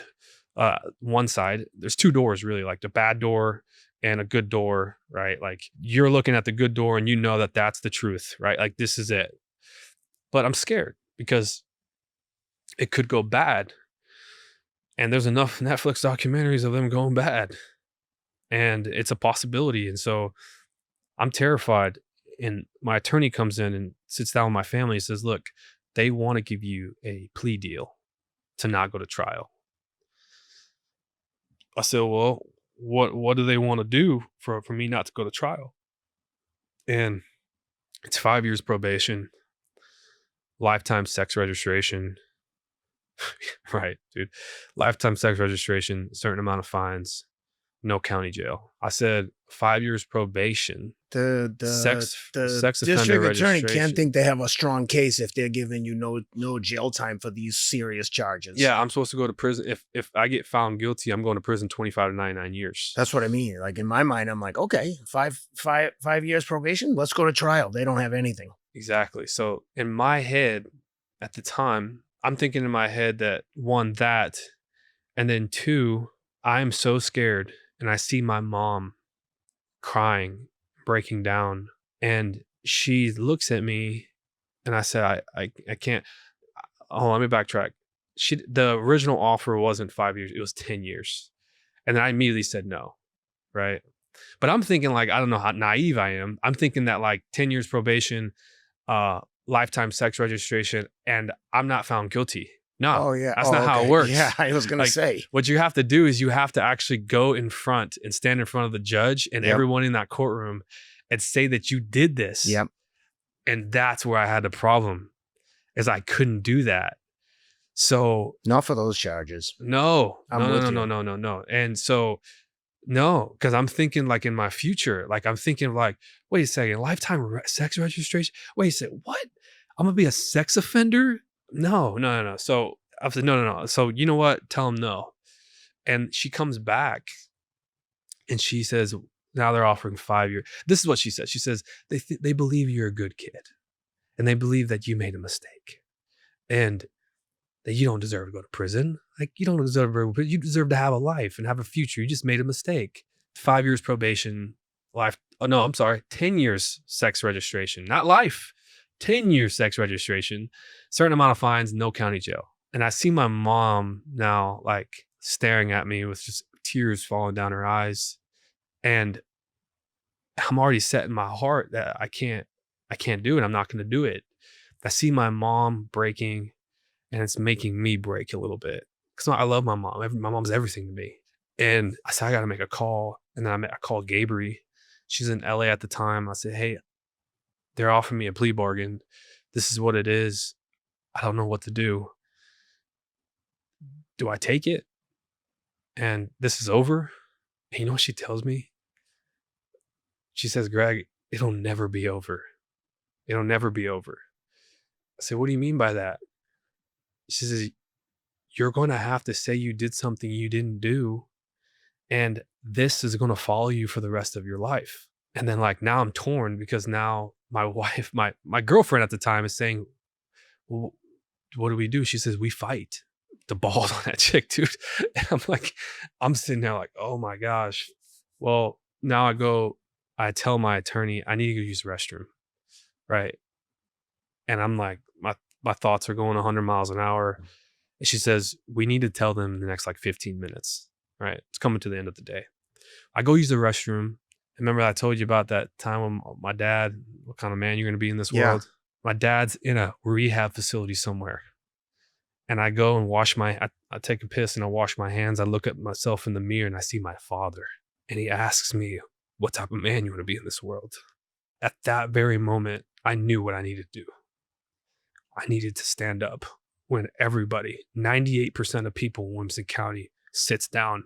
They sit your ass down because they scare you. Oh, yeah. They scare you. They show you a way out. They tempt you with an apple in front of your face. I just batted that away. And I went back and I told Patricia, I'm not doing it. Like, we're going to go fight. We're going to fight because I know what man I'm going to be. Sometimes part of being that man, Ken, is even when you lose, you still have to not have the regret of what you chose to do. And I went into trial and it lasted 7 days. There was no evidence that proved that I did this. Just an accusation of one kid still saying my first name and the second kid completely recanting, saying that I never said, I said no. Like they asked, well, you could tell that the district attorney was having a hard time saying like, well, you know, in the video, what happened was the videos were shown and there were so many red flags with the Children's Advocacy Center interview. The woman was interviewing the second kid and the detective was outside the door. And because the kid was not saying anything. So what happened was behind the scenes, now I'm going to explain behind the scenes what was happening. During that investigation, the detective was hanging off of the first kid's accusation and trying to get all these other kids to come in and say something happened to them to strengthen the first kid. Of course. He didn't go to the daycare at all once. Never took any pictures. Didn't interview anybody. Didn't interview anybody living there. Didn't interview me. Didn't interview Shama. Didn't interrogate anything. All he did throughout this whole investigation was make 3 phone calls. And that's what he based his whole investigation off of, to try and lead the conviction of me. Now I'll tell you why he chose to do that. Because how this man was taught to be a detective is the most crooked, the most disgusting and diabolical way to carry out justice. And you'll see that in episode 3 of the documentary when he gets put back on stand when I have my innocence hearing 3.5 years later. Yeah. And he gets asked by the new DA of Williamson County when my case gets reopened and reinvestigated by the Texas Rangers. Everything is so crystal clear now of why he did the investigation the way he did. Because he got asked on stand 3.5 years later at my evidentiary writ hearing that I had in the same freaking courtroom that I was convicted in. And he got grilled. And he asked, hold on, before we start, what's your definition of justice?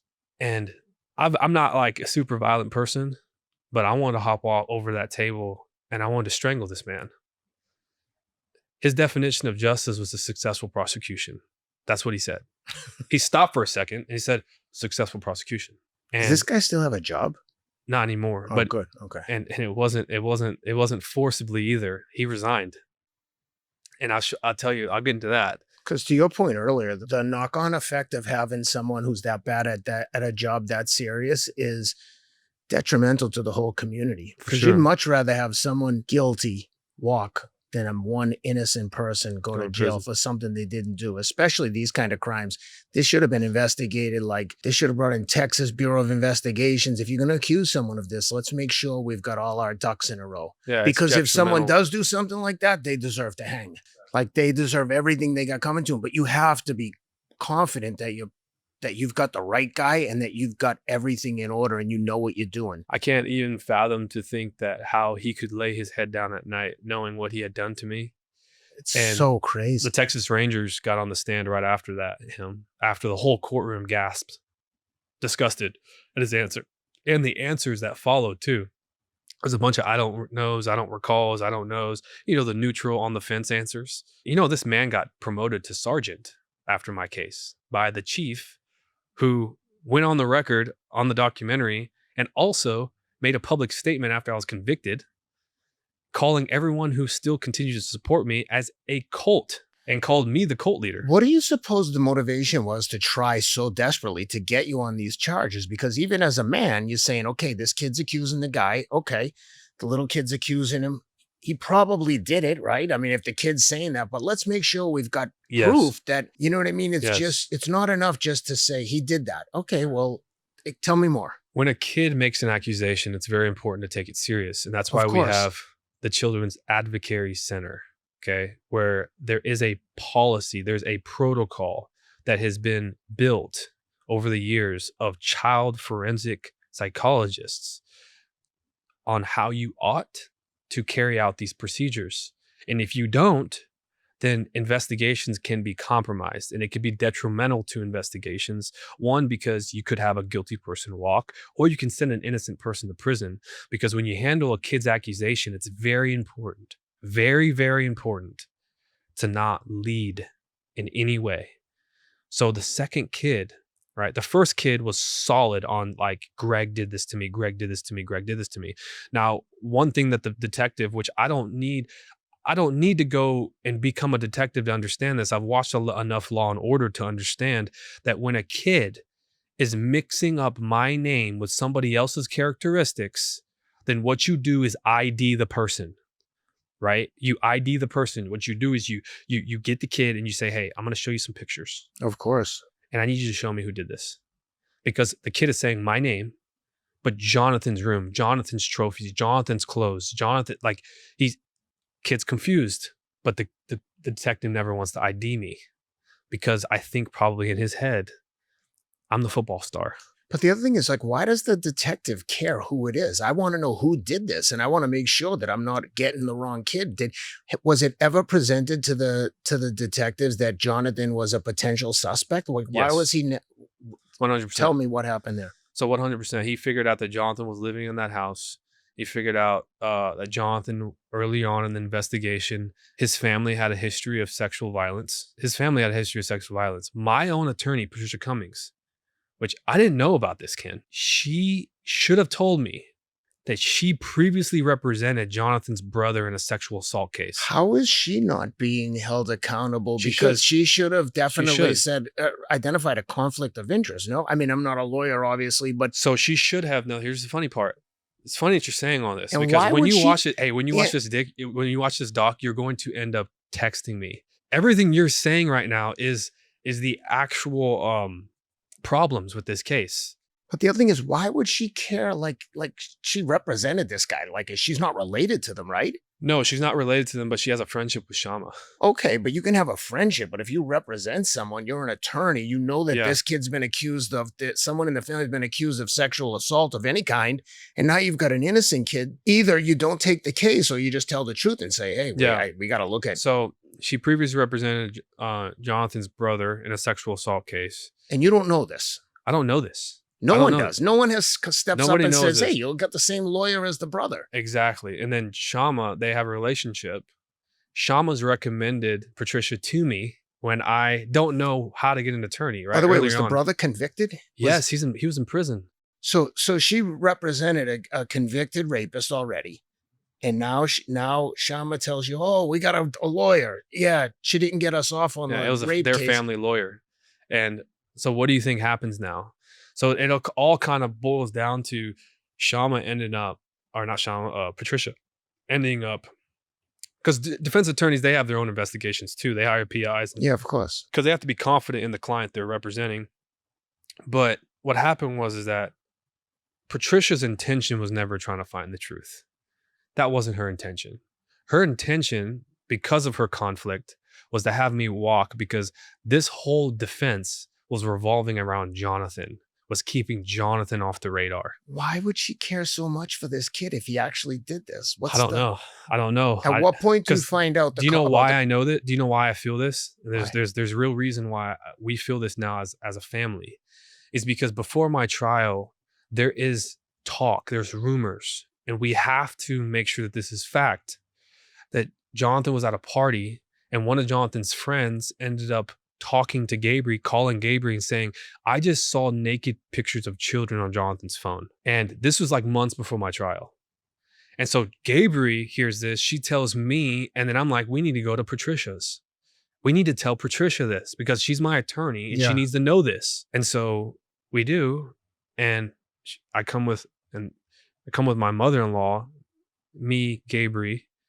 And when Tracy tells her this, and I'm there too, she says, hey, we need to look into Jonathan. There is naked pictures of children on his phone that somebody said that was there at a party because they were looking at his phone or whatever, right? He was trying to show them a picture. And when you're showing people pictures, you see other pictures on your phone. And the guy was like, dude, what was that? And then he was like, oh, just naked pictures of my nephews. What? And then he said, dude, what? He's like, yeah, dude, you have like cute little pictures of your nephews on your phone. I was like, no, I don't. Like, what are you talking about? And I think that's part of a sick mind, though, is they start to normal. The only way they can do these horrendous things is to convince themselves that it's not horrendous.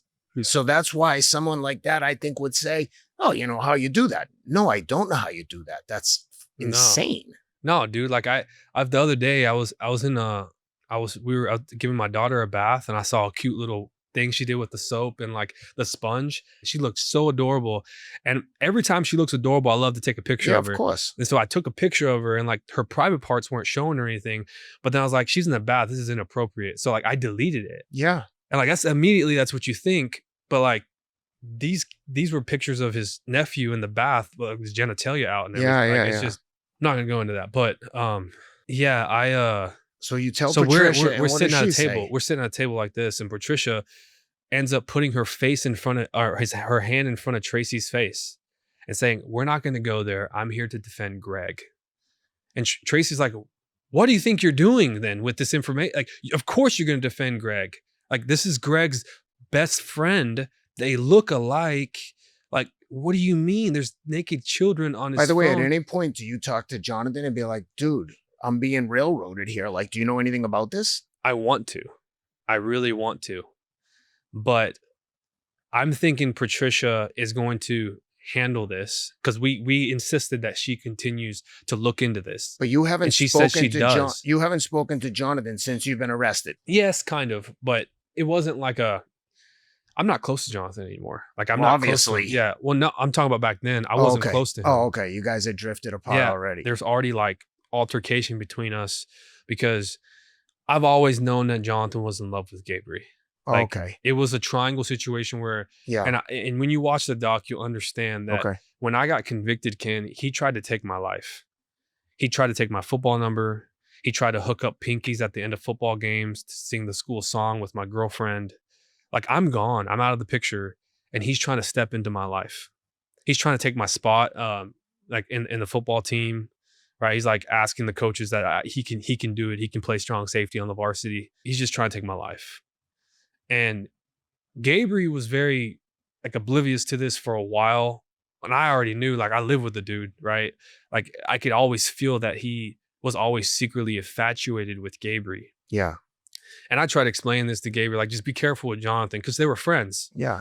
But like Gabriel, if you ever interview her, you'll hear a lot more sick things than me because she's actually had to. Gabriel went like undercover to help exonerate me, to help prove my innocence with the PI, and Gabriel said the sickest thing she's ever felt was whenever I was in prison. Gabriel went over to her to where like she was wearing a wire or whatever, and she sat down, and Jonathan like tried to do stuff with her on the couch, like grabbed the blanket and like laid on her lap and like tried to put his hand on her leg, going up her leg towards her, between her legs, her groin. And Gabriel felt like she felt the most violated she's ever felt, and the truth it's never been more clear, and then in that very moment that she knows what happened here. After that, nothing's really done with the whole Jonathan thing, and I go to trial, and it boils down to this: Patricia's goal was to have me walk at trial and not prove my innocence, I got you. not beyond a shadow of a doubt. She was just hoping that I would win. But when you don't come and your intention is not to have the truth prevail, right? What do you think happens? So everything was conflicted in the beginning. And not the irony of all this is after I'm convicted, right? My head hits the table. I'm broken. Like that's what happens. And everything goes black. That recently, a couple of weeks ago, I had to go back to the courtroom. I had to do something I didn't want to do because I could never write. I'm writing my book. I've been dreading to write the chapter that the day I was convicted. It's a whole chapter. And I've been dreading to write that because the amount of trauma in that day is too much for me to handle. Like I can't function. It'll ruin my whole day if I think about it. Yeah. So it'll put me into like an emotional slum, but I knew that I had to do this. And I tell people all the time, like, and I'll tell all your audience, like if you're writing a book about trauma, if you really want the emotions and the words that you can't quite grasp, then you have to go back to the place where it happened. And you have to sit in it. You have to feel the anxiety. You have to feel the heebie-jeebies. You have to feel the trauma. You have to cry. You have to go and sit next to the person that went through it. And so I called up the judge who exonerated me. I have her contact. Her name's Donna King.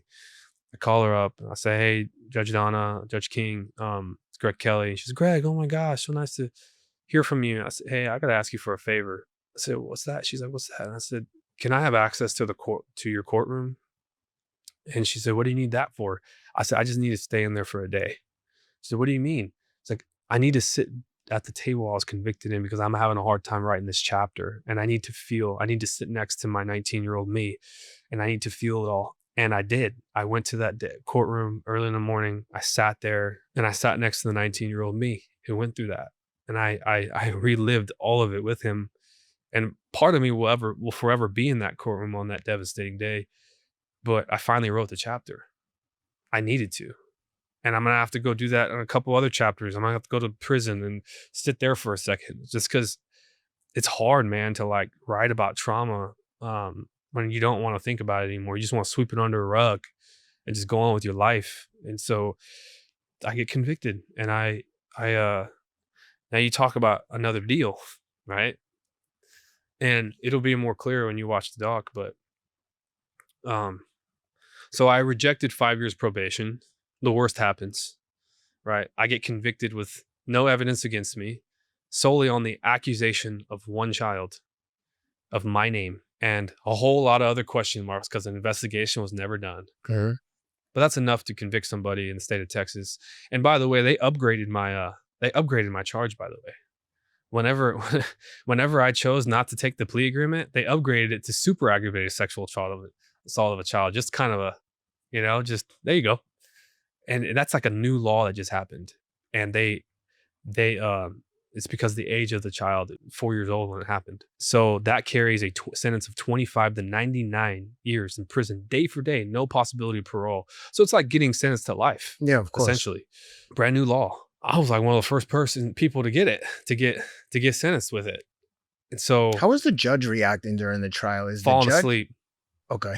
Falling asleep, dude, the whole time. Like the first time it happened, he was just like he's just dozing off. Like he's an older man. He's been the judge forever, and he just kept falling asleep. And I'm like, what's going on, man? Like, and he barely did anything. Like, barely was like, in order. It didn't do anything other than to let people talk. And so now I want to get to a few important parts of what's wrong with our justice system, okay? Because this is why I developed a foundation called the Vindication Foundation. And this is why I run ultras for this foundation, to grow awareness. I don't want to be the type of person, man, that puts a suit and a tie. And, even though attorneys, the Innocence Project, right, is a huge foundation that does a lot of great things for people, right? But it's the Innocence Project essentially is just a bunch of contracted attorneys that get funded by the Innocence Project, right? All the donations and everything to pick up the bills, right? Pick up the bills to advance cases that have gone still because there's no funding. Did they work on your case? They wouldn't. Why? Because of the charge. Oh, okay. They don't like this charge. When you got a new trial and the new district attorney looked at everything, did they call into question everything the judge did, like the whole process? Yes, everything. So before walk me through that part, and then we'll come back to the reforms. Okay. So 3 years in, I get a call from my attorney. Before that, you ever heard of the thing where people like, before it gets better, it has to get absolute worst. Yeah. Like it has to get the worst that you've ever felt. Like it's got to get to a point where you're almost done. Like you're almost giving up. Yeah. But it's just this one that you just persevere through this one more thing, one more day. And then boom, everything happens like that. Yeah. That's what happened in my case. It's freaking wild. By the way, one quick thing. At what point do you realize that Patricia has this conflict? Before the new trial or while you're in prison? While I'm in prison, during the new investigation with my appeal attorney. And the irony, before we get there, is Keith Hampton, my appeal attorney, the irony of it is he was recommended by Patricia Cummings. And the irony behind that is Keith Hampton, dude, when it comes down to like the dude who doesn't put up with BS and he's out there to seek the truth at all costs, doesn't matter if we're friends. If you did something that you weren't supposed to do, you need to fall on your sword or I'm going to stab you with it. Yeah. I mean, that's what a lawyer is supposed to do. So at what point does he tell you, like, Patricia represented the brother who was convicted of a rape? When we start private investigating during my appeal. So does he call you and tell you? I'm talking like the minute you hear about it. No, he doesn't tell me because Keith is so freaking smart. So a lot of appeal attorneys, they strive in their career to get a 1 exoneration. He's got 12. Holy cow. The reason why is because he knows how the prison system works. And the thing about evidence that can be used against for your innocence is valuable to prisoners. It's valuable to your cellmate who's trying to get a sentence reduction. Of course. And so Keith was like, I would get pissed, man, because Keith, give me an update. Keith, give me an update. Give me an update. He's telling my family. He's protecting you from yourself. Exactly. So he's telling my family, and my family's it's going through the filter to tell me, but they're not telling me everything though. But then he's kind of like not telling my family the most important things, the things he's trying to keep in his sleeve, because he's waiting for the big dance. And that's when you find everything out in the courtroom during the dance? I find a lot out. I've already found that out like months prior. But I find out like he's got all these other claims that he's going to put against Patricia. If Patricia does this and defaults this claim, or she tries to combat this claim, well, then here's a conflicted interest, or here's an ineffective assistance. Like this dude is a wizard. Like he's just boom, boom, boom. Like so he's 4 steps ahead. So he has her like painted into a corner in terms of being conflicted. To a point where she's like going to the back of the courtroom, banging her head against the wall because she's like, she's in the hot seat. She can't take it. Is there any recourse with I don't know what you would call that, bad representation? What happens? Yeah, so it's just a claim that helps my innocence. I mean, it's a claim to a violation of my due process. And so there's claims, and I brought total of 6 or 7 to the Court of Criminal Appeals, the highest state criminal court in the state of Texas. And one of them was the ineffective assistance claim. The biggest one was the actual innocence claim. And so before we get to that point, it's really important for me to say this part. The second deal that the prosecutors tried to come to me as after I was convicted, right? That devastating day. And now the next day is the sentencing hearing. I'm sitting in a courtroom, or I'm sitting behind the courtroom in a room with my family. I had already spent the night in a suicide cell. And I put my suit back on and I go back to my sentencing hearing. I sit in a room like this in a table, same freaking table that I was offered that plea bargain. Not the plea bargain. The plea bargain. And then my attorney walks in again, and she's distraught. She's devastated that I got convicted. She walks in and says, hey, the DAs want to make a deal with you. Now, my hands are already tied behind my back. I'm going to prison no matter what. Yeah. I'm convicted and I'm devastated. My family's devastated. I'm broken. I don't care what happens to me anymore. I know I'm dead. Like I'm ready to die. Yeah. I know what's waiting for me on the other side of these doors. She comes up and says, the DA wants to make a deal with you. And she got the judge to agree that if you waive your right to appeal this trial, waive my right to appeal this trial, everything in this trial, then you could potentially you could sentence yourself to 25 years, right? That would mean that I would get out at 44 years old. 25 years, I would be like, hell no, 25 years. That's what I was thinking, Ken. You're taking the words right out of my mouth, because then she follows up. That's what I tell her. I'm like, no. Well, 25 years is the minimum, right? This is what she says word for word.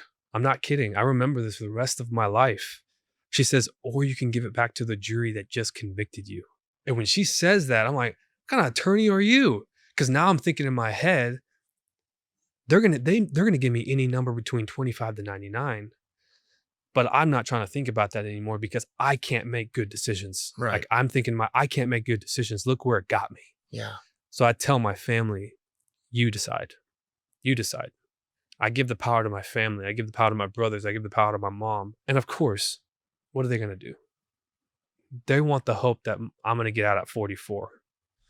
They want the hope to see my son, to see the sun, considering that I could die in there, right? They chose for me, and it was take the 25 years. And waive the right for an appeal. Waive my right to appeal. Because if I don't waive my right to appeal, then now this isn't a reflection of how much I don't trust the justice system right now. I waive my right to, let's think about scenarios here. I waive my right to appeal this trial. I get sentenced to 25 years. I have the hope to come home at 44. I don't waive my right to appeal this trial, and I get sentenced to 90 years, and I lose my appeal. I'm in prison until I'm 90, or I'm prison for the rest of my life. So thinking of that, my family is thinking, we don't trust the jury system. We don't trust to give this back to them. When they just convicted Greg with no evidence, that it just goes to show you. And by the way, like the process of that jury, by the way, it was a pressured conviction. Whenever you read about exonerated people, you're always going to read that jurors have come forward saying that they were pressured to convict. Yeah. Always. And in my case, yes, they were pressured to convict. It happened. They were out all day in the jury deliberation. It was 11 o'clock at night. They needed to call it a day. The judge brings them back into the box and says, hey, you have 10 more minutes. If we can't get a verdict within 10 minutes, we're going to have to house you in a hotel near the courthouse. There's going to be accommodations for your work, for your medication, this, that, for your family. You're a selfish little jury member. You don't want to go in a hotel. You don't want to miss work tomorrow. And they're looking at me with the least amount of importance, that my life's on the line. And the judge sends them back into the room. And the jurors that were holding off on convicting me, they turned their verdict within 5 minutes. Within 5 minutes. What a bunch of weaklings. And they come back, and the moment I knew that I was going to get convicted was even before the verdict happened. You know what happened, Ken? When they came back into the jury box to rain down the verdict, the door opened up, and before they came out, 3 bailiffs came out and stood next to me. And I knew what was about to go down. Yep. Immediately. Like I had intuition. They're there just in case something pops off, and I retaliate. And as I'm having this thought, my attorneys are having that thought too. They're looking at me. And the irony of it too is one of the bailiffs I saw the other day he's about to retire, but I'm going to interview him, because he not only saw me get convicted and he was standing next to me when I got convicted, but he was also the bailiff of the judge who exonerated me. So he has a special viewpoint. He saw me get my life ruined and taken away from me, and then he also saw me get it back. So I'm going to interview him for my book one day. If you're looking for a clean, sustainable energy boost without the jitters, Athletic Nicotine is for you. Athletic Nicotine offers the lowest dose, slow release, tobacco-free nicotine made right here in the USA, and it's free from microplastics. Whether you're an athlete, a biohacker, an artist, or someone who just loves getting into that flow state, this product is designed to gradually lift your energy, helping you stay focused and sharp without crashing. It's perfect for shifting your mindset and keeping you in the zone all day long. I use Athletic Nicotine before every podcast or whenever I have to be mentally focused. I throw one in right before the meeting or the podcast, and it's the perfect performance tool to sharpen your mind. If you're ready to level up your focus, head over to athleticnicotine.com/rideout to grab yours today. Again, that's athleticnicotine.com/rideout. So how do you find out that you're getting a new trial? Yeah. And is it a new trial? Is that what you're getting? Or are you getting like a review? No, so during the appeal process, Keith comes on, right? By the way, you signed away your right to appeal. So how the hell did you get back in front of a judge? When you sign your right to appeal the trial, that means everything that's on the trial is off the table. You can't use it. Okay. You can't use it. But that doesn't mean you can't appeal your conviction. You can still appeal your conviction, but only if you bring forth new evidence. Okay. That's the only thing, right? That's the only caveat. You got to bring new evidence. Well, there was a lot of evidence that was never looked into. There wasn't even an investigation. There were stones that were still turned that needed to be turned over. Thing with Jonathan, right? My cell phone never got dissected. My electronics never got repossessed and looked into and investigated. And you would think, man, because whenever sexual accusations happen and you're the assailant and you're being accused of this, you want to find the truth, Ken? Go look at their phone. Yeah. Go look at their history. Go dissect and get a forensic analyst or a forensic extractor or whatever and dissect that assailant's phone. And it'll open up a whole can of worms if you did it. My phone was never taken up. My laptop was never taken up. My iPad was never taken up. It never got looked at. So, but I assume Jonathan's wasn't either, right? Yes, until it was. And I'm not going to say what happened, but I'm going to let you watch the doc. Well, the audience might not see the doc. Tell me what happens when they grab the.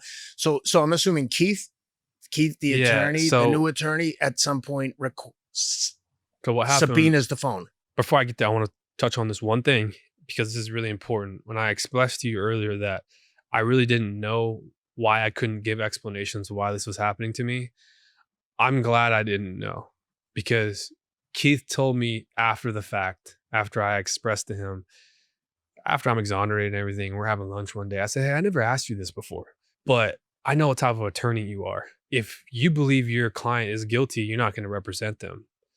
That's just how he rolls. Yeah. Right. So the people he's exonerated, he truly believed were innocent. And I asked him, I said, man, what made you believe I was truly innocent? Like, respectfully. And he says, well, you remember that time where I first met you in prison or in jail and we sat there face to face and we talked through a plexiglass window and I was asking you questions? I said, yeah. He said, I was interviewing you. I was vetting you. And there's one question I always ask at the very end. And I don't ask any other questions after that. And I always ask, why do you think this is happening to you? And I'm looking for one answer. And that answer is simply, I don't know. If you can give me that answer, I will take you on as a client, because innocent people never know what's happening to them and they don't have explanations for it. They don't have explanations for it because you simply do not know why this is happening to you. The ones that are guilty, he found out, are the ones always that have the explanations. The ones that always try to point somewhere else and this and that and this and that. He's like, that's just basic psychology. And I was like, wow, okay. Like, it's crazy. So he became my attorney and time went on and he wouldn't tell me anything, right? Well, I was telling you, right? He would keep it shielded from me. Yep. And he'd tell my family.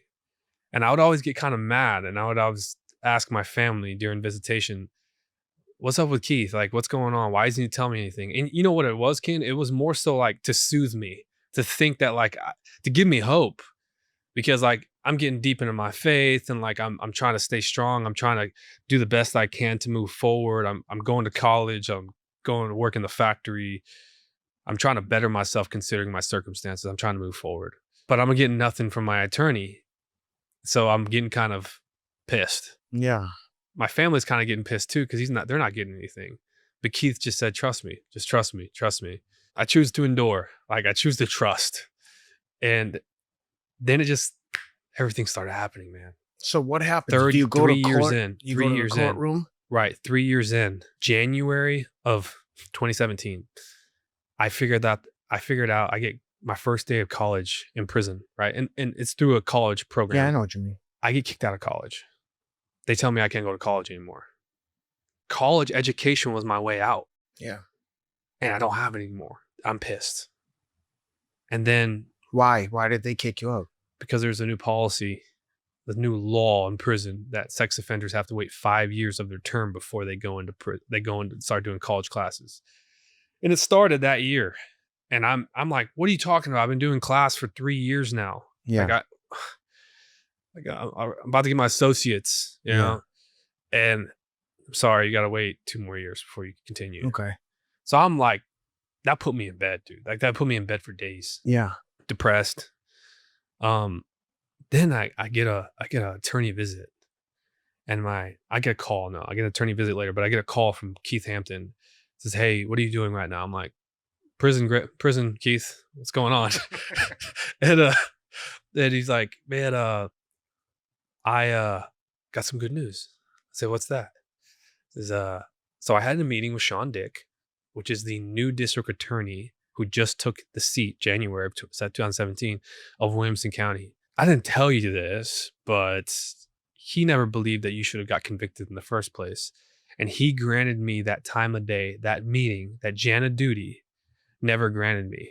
And by the way, Ken, Jana Duty by that time has already been, 6 months prior, she was disbarred. She was kicked out of office because she withheld a bunch of evidence in a murder trial that had her get charged and convicted. So she's a crook, okay? She's got kicked out. New district attorney's in my Williamson County. He has a meeting with Keith Hampton. Within 7 slides of this PowerPoint, he's already got the Texas Rangers back on the phone saying, hey, we got to open up the Greg Kelley case. Boom. Massive movement in my case now. And it happened within that. And it happened like a week after I got kicked out of college. So that just reignited the fire of hope for me. Like, forget college. Like, wait, my case is reopened? And he like kind of said nonchalantly, like, you know, like an attorney does. And how from that point till you get into a courtroom to start the new process, how long? So he says this is what's going to happen, Greg. This investigation is going to reopen. The Texas Rangers are going to lead it, right? You're going to get seen by a Texas Ranger. He's going to interview you, right? Literally what the police department should have done. So I get kind of interrogated by a Texas Ranger. So does Jonathan, because he's now a suspect. How's he that's the react? difference. Terrible. His reaction is point towards Greg, point towards Greg, point towards Greg. Now I'm going to tell you this one thing, Ken, that I was really scared to talk about because I had a feeling that it was going to do more harm for me than good. And it sucks that I wore them one time. But Jonathan owned these pajamas, and they were SpongeBob pajama pants. And the assailant said, or the child said the assailant, the person that did this to him, was wearing SpongeBob pajama pants. I was questioned by the Texas Rangers during that reinvestigation if I had ever wore SpongeBob pajama pants. And I do have recollection that I've worn them once because we shared clothes all the time. And they were the only thing that were left in my drawer because Shama would put my clothes in his drawer, his clothes in my drawer. And I said, yes, I've worn them once before. And I had already known by the PI and the reinvestigation that the child said the assailant wore that. But I didn't want to lie to this guy. Because the last thing that's bad is for you to lie during an investigation. So I told the Texas Ranger, I said, man, as much as I don't want to say this because it's probably going to hurt me, yeah, I've worn once. But I didn't sexually assault a kid. Okay. Writes it down. Had you ever told anyone before that you'd worn the pajamas? I told Patricia. And she never. Oh, of course. Well, if you had said it once before, he may know this. I mean, probably, maybe not, but. So this is what I didn't know he already knew, Ken. I'm going to rephrase this. This is what I didn't know he already knew, but my attorney knew that he already knew this. The pajamas. But look. Thank God you told the truth. Exactly. I'm going to get to you why I thank God I told the truth. It's because when Jonathan got asked about his own SpongeBob pajamas, he said that they were mine. That I don't own them. I know nothing about them. They're Greg's. Well, there's pictures of him wearing them. There's testimony of his own friends of him wearing them. A girl that he sexually assaulted after the fact said that he wore them while he sexually assaulted her. So yeah. So this is during the investigation. Reinvestigation, yeah. Texas Rangers opening up. Now that When do you get into some court and get to tell April. all this? All right, I know. You're pushing me. I know. I got it. All right, I get the hint. So April, I get a bench warrant. Okay. April, I get a bench warrant to go into the county, to go back to the county jail because I get a writ habeas corpus hearing, which is an evidentiary hearing to bring forth, like I told you, new evidence to prove my innocence. That's the only way this can happen. So let me tell you what evidence I have. Thank God that I'm telling you guys this if you guys are watching this, okay? And I'm not saying this because I'm a narc or anything like that. I said this on a podcast one day, man. On another podcast, I said, thank God, all you guys, make sure you have your location on when you take, like, on your phone and all that, like when you take text messages and pictures. I'm going to tell you why it's important to have your location on at all times, because your cell phone can prove your innocence. Okay? You're doing some shady stuff, it'll prove your guilt. But it'll also prove your innocence because my cell phone proved my innocence. It proved that I was 90 miles away from this house when this assault took place. And that was never looked into. I was helping my brother move. This one simple fact could have been discovered in the original trial just by honest detective work. They gave me an alibi of innocence that I could not have possibly have done this. So they present this at the evidentiary hearing. Yeah, he accounts for every day that I lived in that house. Thank God I took pictures every day. I took selfies. Yeah. I sent it to my girlfriend. Thank God I took selfies. I took pictures of my freaking feet. I took pictures like, oh my God, I got a blister. You know, like I took pictures of crazy stuff, my food, right? But it was all location stamped with coordinates. But this could have all proven your innocence in the original trial had they just done an ounce of investigative work. Yes. Okay. So when they present this at the hearing in April, pick it up from there. It was wild, Ken, because this was the first time I've ever seen a DA and my own attorney work together to grill police officers and to grill DAs that were previously there. And just like, dude, I felt like it was like redemption day for me. Like exoneration was redemption and vindication day for me. But this day, like, I believe in the Holy Spirit, Ken, and I believe that day God showed up, man, in a very, very supernatural way. Like that day, that courtroom is a graveyard to me. But that courtroom felt like my salvation that day, dude. So they stopped presenting all this evidence. At what point do you realize, like, oh, I'm going home? Like, I got to. So the judge that day, it was a 3-day hearing. Okay. A lot of people confuse it as a trial. It's not a trial. I wasn't retried. Right. It was just a hearing to bring forth to this district judge, Judge Donna King. And the outcome of this, if she saw the evidence to be suitable, would be giving me something called an appeal bond, which never happens, by the way.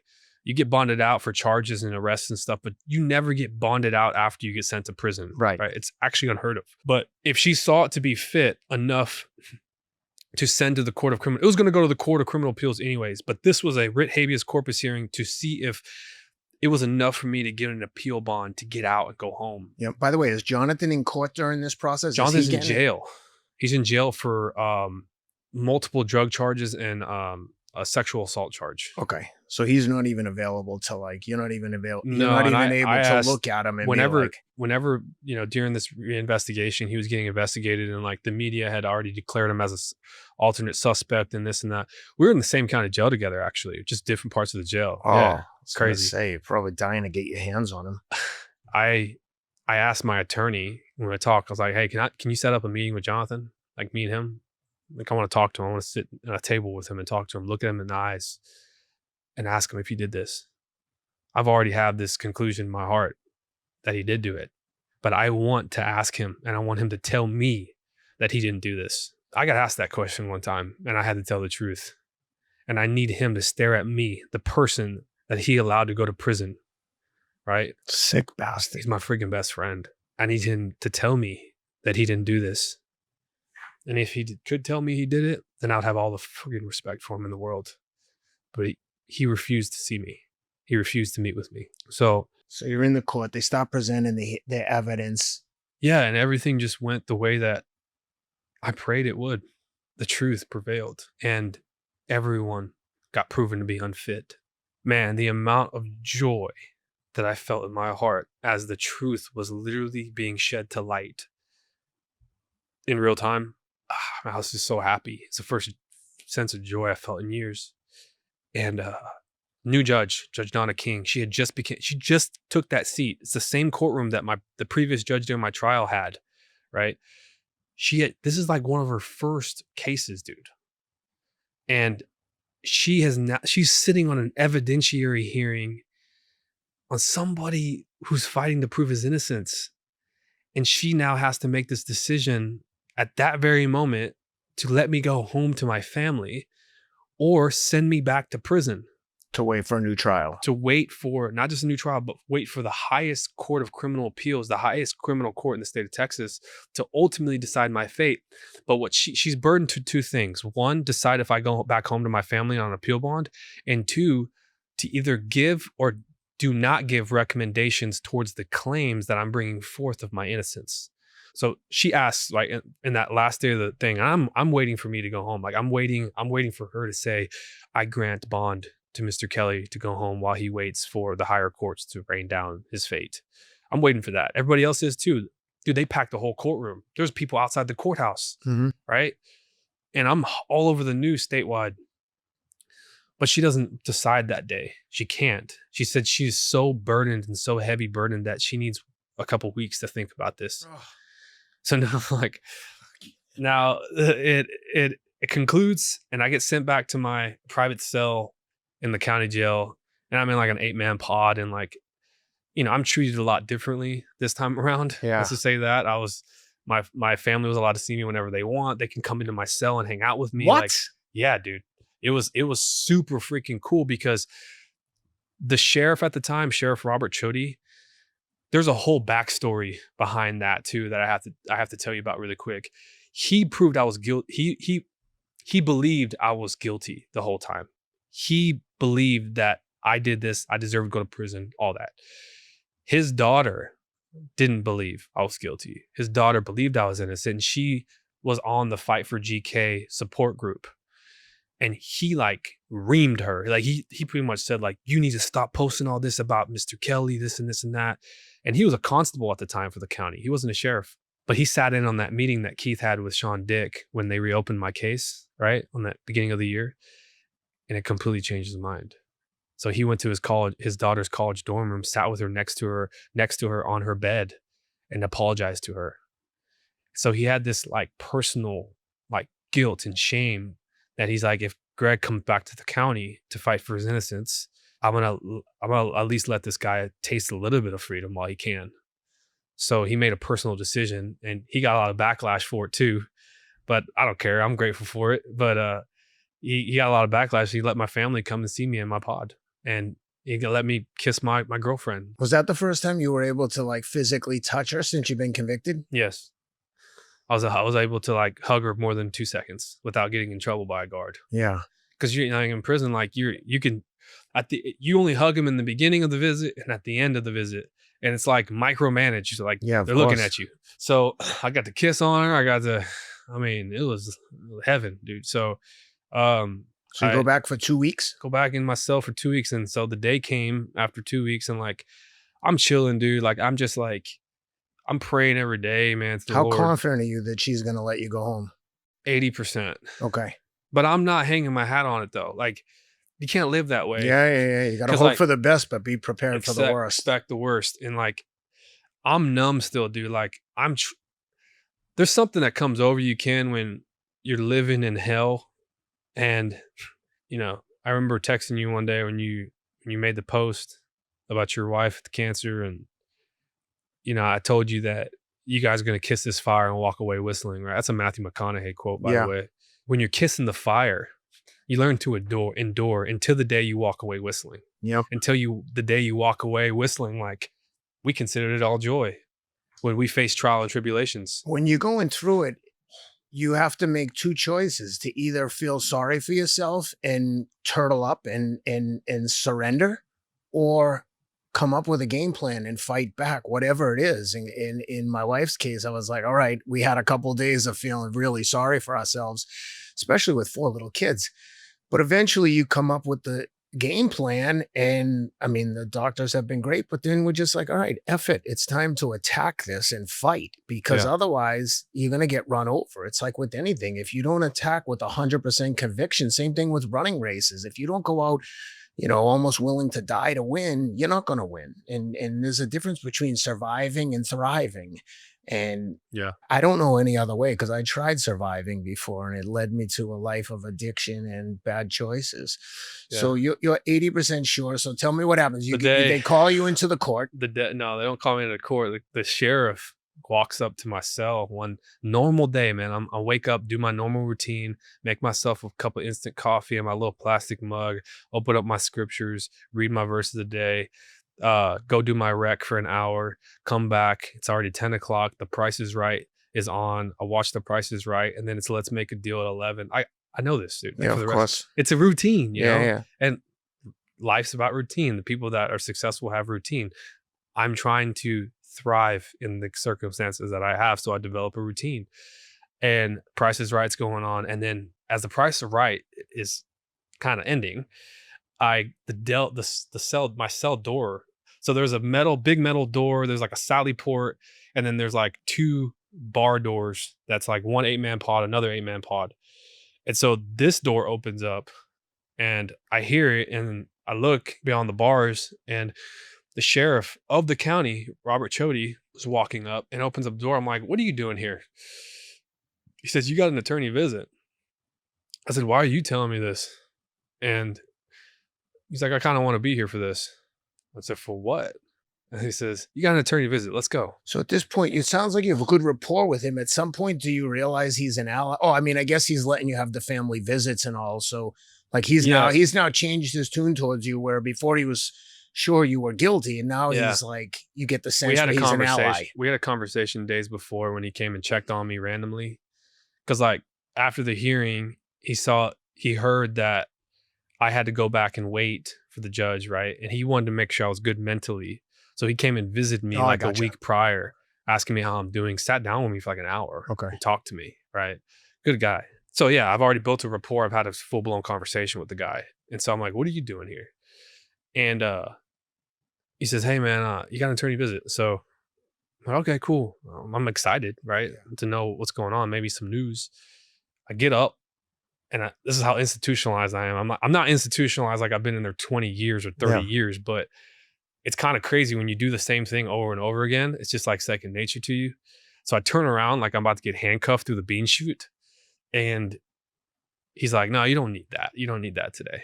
And I was like, why don't I? Okay, cool. I'm like, it's pretty cool. I'm not going to complain about it. So we start walking. And normally when you don't have handcuffs, they grab your arm as you're walking, right? Nobody's grabbing my arm. I feel like I'm walking free next to this sheriff, down the hall, into the elevator, go down the elevator, go down another set of hall into like the booking area where the attorney visit boxes are. I sit in there, and it's like a little box, man, plexiglass. And you would be where my attorney's sitting. He's not in there yet. So I'm by myself, just, kind of anxious. What's going on? He like barges in with a grin on his face. And he has a piece of paper. And he walks up to the glass, slaps it on the glass, and he says, read that.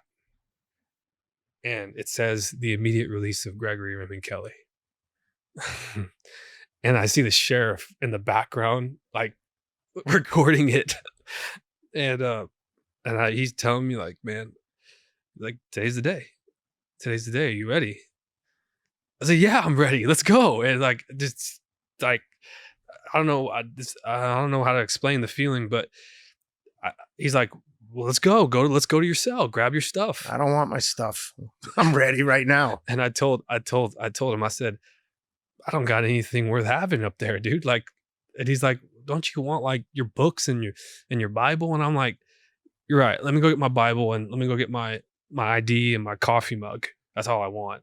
So I've had like, I have free world stuff, dude. I've got like free world protein shakes. I've got like my family was able to bring to me. And so like, Yeah. got a whole table, this table full of food. Yeah.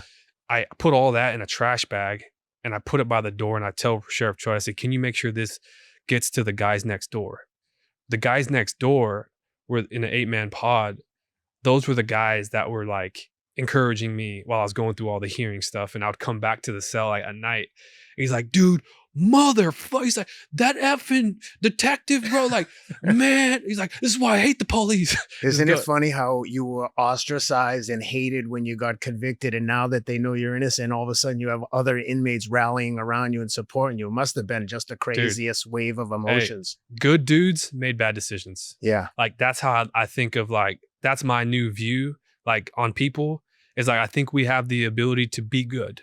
We just make bad decisions. Yep. And it lands us in trouble. And so like these guys are good, man. Like they were as real as they get. And 4 of them out of that 8-man pod have messaged me on Instagram, like thinking that I'm not going to read these messages.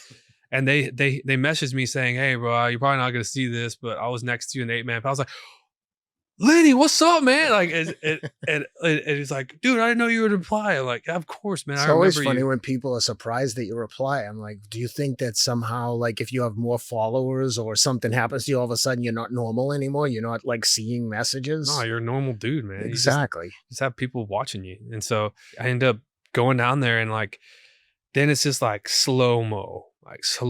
Like I'm just taking it in, and I'll show you pictures of that day. So thank God, man, Robert Chody took pictures of me in the cell, like next to my attorney, like we're doing this, like chopping it. And then we're putting stuff in the bags, and I'm giving, and then I change my clothes out of my prison whites into the clothes I'm about to go walk into the free world with. Yeah. And it's a t-shirt. It's a concert t-shirt of a Big Daddy Weave concert, which is a Christian artist that my mother-in-law went to months prior and bought the shirt for me for this specific day, asked if I would want to wear this. And the shirt said, my story, his glory. Yeah. And on the back of it said, the creator of the universe is the author of my story. And she says, if you believe this, I want you to please wear it. I said, of course I believe it. Of course I'd wear it. So I wore it, and I wore jeans, and I wore some shoes, and I put on those clothes, and I went down to like this release area where on the other side of the jail was a door where like everyone's waiting for me. Like everybody from my family, my friends, to news crew, to my wife apparently everybody knew I was going to get released. The last person that knew was me. Like the judge had made the decision the night before, told Keith. Keith, of course, didn't tell me. So he then calls up Gabrielle. She's in LA. And at the time, she's killing it, man. She's a LA Chargers cheerleader. Like she's killing it. And she's been so strong through this all because there's like this website made about her, bashing her as a child molester lover and this and that. She's lost multiple gigs that would set her up financially. Like it's just because she's choosing to stick with me, and that's something special. And she gets a call like, take the next flight from LA, like red eye, Greg's getting out in the morning. And like both of them have always, her and I both have like, we're not going to believe until it's true. So she didn't get her hopes up because it had happened before that Greg was going to get out at the end of the hearing, and the next 2 weeks, right? 2 weeks later, he's not, right? So she's not getting her hopes up. She's like, I'll believe it when I see it, when he actually physically walks out those doors. Yeah. But she was there with my mom right outside that door. She had flew in. And as I was sitting in this like release room, the size of this room, and on the other side of the door was the outside of the jail, sunlight, freedom. I stopped and I was shaking. I was like, this is real. This is real. I've had visions. I've had dreams of this moment. And I closed my eyes, and Keith was like, all right, I'm gonna go out there and I'm gonna open up the door and you just walk through. Okay. I said, okay, just give me a second. And I close my eyes and I say a prayer, and I promise God and I promise myself that from this day on forward, I will never spend another day treading water. And what that means to me is just being complacent. Yep. Staying in one spot, wondering what I'm going to do this day, or sit on the couch and be a potato and watch Netflix, or doubt if I'm able to do anything, dude. Like if I put my mind to it, I'm gonna freaking do it. Yep. Right? It was absolutely outrageous to think at that one point in my life that I would run 100 miles and finish. It's foolish. People still to this day are like, you're crazy. Why would you do that? You know, I'm like, you don't understand. Like, you really don't get it. And I'm going to run a 200 miler next August. I got into the Bigfoot 200 and I've got the 100 miler come up in February. But I say all this to say that I don't spend another day wasting time, dude. And you know a lot about this too. We talked about this. What you hate the most is your time being wasted. I hate it. And maybe when you get older and you notice that, like, hey, you're coming down to to wit's ends here. Like, you've got a certain amount of time left on this earth to get what you can get and create that legacy, right? Yeah. So they open it. So he tells you open the door, and what happens? I open up, and it's like white, right? It's like, and as this starts, everything just starts coming to me, and I just see, like, the first thing I see is Gabriel just bolting, running towards me. Like, her face is coming to mine, and we embrace and we hug, and I just fall into her, and I'm like trying to make sure she's real, and I'm touching her, and then I hear just a bunch of clapping and people cheering and people crying, and then I just hear cameras, and then I kind of let go of Gabriel. We kiss, and I see my dad in his wheelchair and my mom, and my dad's no longer here. He's dead, passed, but he was able to see that day. Thank God. He wasn't able to see me get exonerated, but he was able to see his boy come home. And yeah, he fought, man. He fought, and he passed. And I was there. Man, I'm so grateful, bro. I thank God every day that I was able to be. He took his last breath in my arms. Yeah, he died, and like at home. And I was able to help him walk into heaven. He accepted the Lord about a year before he died. And it was because I was released. And he had prayed. And I came home, and he believed. So, I know I'll see him again. And my mom, man, she's so strong. Double widow, brain tumors, son going to prison. That lady's endured, you know. We run these races and are proud of ourselves, but we don't think about how much mothers endure. And then I spend 2 years, man, waiting for the Court of Criminal Appeals to make the ultimate decision. And during that 2 years, I immediately, like I tell you, I'm not treading water. I immediately start going to the gym. I immediately start enjoying, man, every dinner that I have with my family. I remember when I got out, and I would sit at a family table with my family, and I would just soak it in and look at everybody. I can't believe this is my reality. You know, like my first Thanksgiving out, we're eating Thanksgiving dinner. And at one point I was sitting at a table with a bunch of inmates, guys that were my friends, that my Christian brothers. And now I'm looking around, and I'm like, my girlfriend, my in-laws, my mom, my dad. And a whole nother perspective, man, on freedom and life and loving your life, loving your freedom.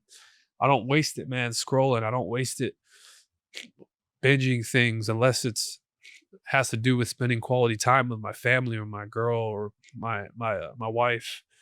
It's just different, man. And so 2 years goes by. I trained hard, man. I actually got into jiu-jitsu for like, Oh, really? Yeah, got into jiu-jitsu for like a year with 10 Planet and On It. My best friend ended up becoming an MMA fighter. So he invited me to come get my ass kicked. And and I got my ass kicked. I was bigger. I thought I could manhandle everybody. Those little guys, man, they're sneaky, man. So, yeah, I end up going and doing a little jiu-jitsu, and it's fun, man. Jiu-jitsu is so fun. Then about 6 months into it, I get introduced to Jeremy Hills, and we both know him. Yeah. Yeah, through family connections. And I end up training. He ends up getting me right. I end up training with like a bunch of guys he's connected with training NFL guys, and he gets me right. And I try out for I don't say all that. So I end up training for like a year and a half. And then my wife gets an opportunity to go up to New York. And this is all while I'm out on appeal bond, by the Yep. way. Courts have not made a decision. And this is all in real time my documentary is being filmed in real time. So Yep. every Wednesday, the director and the doc crew would come to my house during this 2 years, because that's when the new list of the Court of Criminal Appeals would come down Yep. on the ultimate decision, right, of appeals, of claims. And our goal was to see me at the top because that's where the relief granted claims were. Yep. And no news for weeks. Well, that weeks turned into 2 years. And 3 years prior to the big day, my wife, 3 months prior to the big day, my wife ends up getting accepted in the Broadway Dance Center in New York. So we made a decision to go up there. And so I'm living in New York with her in a tiny, studio. That's where I saw the clip. I knew, I was like, why did I see him in New York? Okay, that makes sense. I remember seeing a clip of you in an apartment in New York. Yeah, the size of this room. Yeah. Yeah, the size of this room, little studio apartment, bro. And it was kind of weird. I felt bad because I told the director, who we had the weekly meetings, right, to see the list. I said, hey, man, I'm going to New York. I'm sorry, but like, how are we going to handle this, right? We see each other every week for this money shot of what the decision is. Yeah.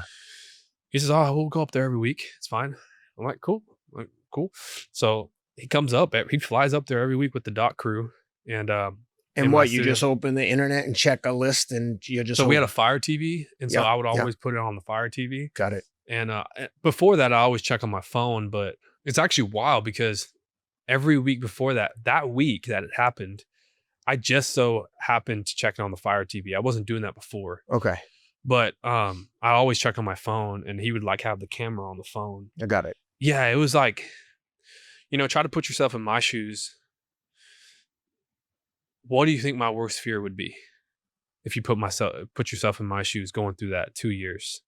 The worst fear for me was being torn away from my family again and reliving that, right? So it was kind of like no news is good news, because I was trying to like prolong doubt. Yeah. Right. Yeah. But then again, I was still living like with a dark cloud over you. Of right? course. Imagine if something's dark over you and like you can't be yourself. I'm surprised that the judge let you go to New York if you're out on bond. I had no stipulations. That's crazy. I had That's no. I went to Italy. I had gone to Italy at that time. It was funny, Ken. I ended up so that December, the day I got out August 22nd, 2017. That December, I went to Cabo with my girlfriend and her family. Yeah. They invited me and we spent Christmas in Cabo. Okay. That Cabo trip, I'm still on the news and everything, but the news is so crazy, right? That they legit put a story out there saying I was fleeing to Mexico. Oh.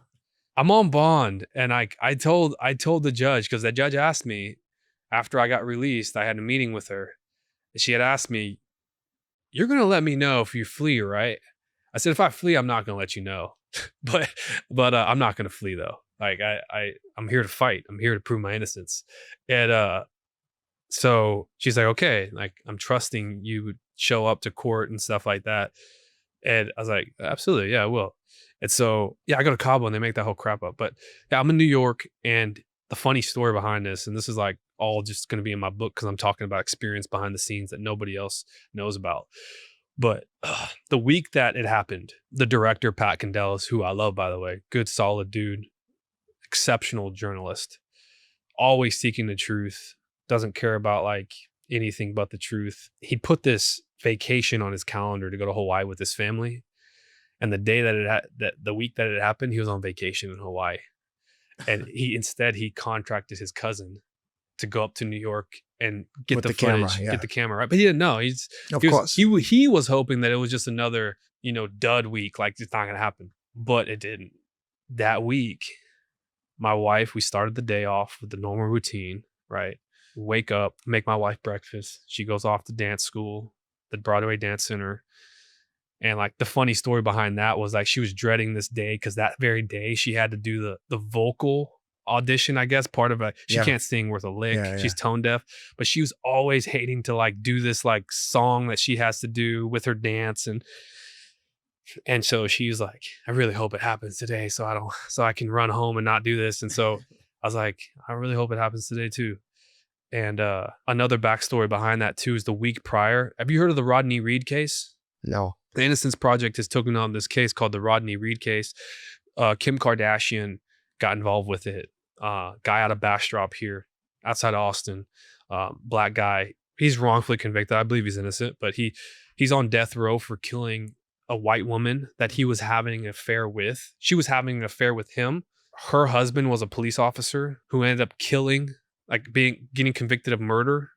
And so the whole story is like her husband actually killed her, and Rodney's being pinned for it because they had an affair, a sexual relationship, and there was semen inside of her.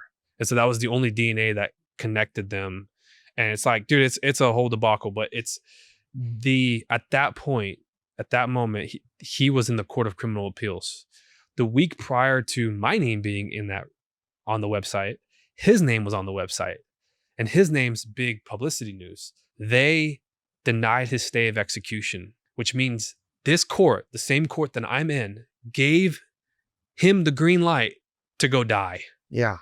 So I'm thinking in my head, man, with my case and all the claims that I have in this court, that they're not going to lose a lick of sleep sending me back to prison. So all this doubt starts coming in my head. So that whole week leading up to that week, November 6th of 2019, I was the most anxious. I was the most on the edge, and I was filled with the most doubt that I had ever felt. It's going to get really worse before it gets better.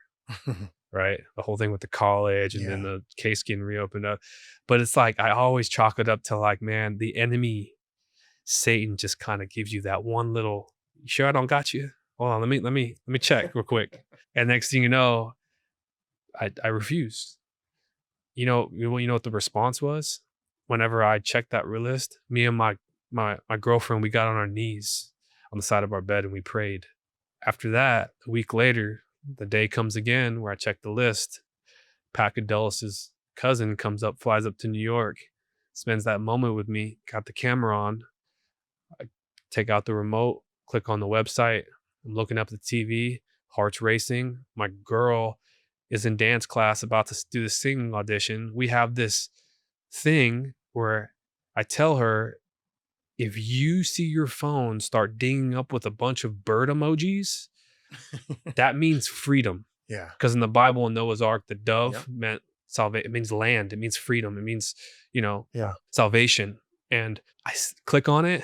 The list comes up and I see my name at the very top and it says relief granted. And it has my case. And I'm like, I just take a big sigh of relief and I click on it because I don't want to get my hopes up because I'm trying to see what relief has been granted. I have seven claims in that court.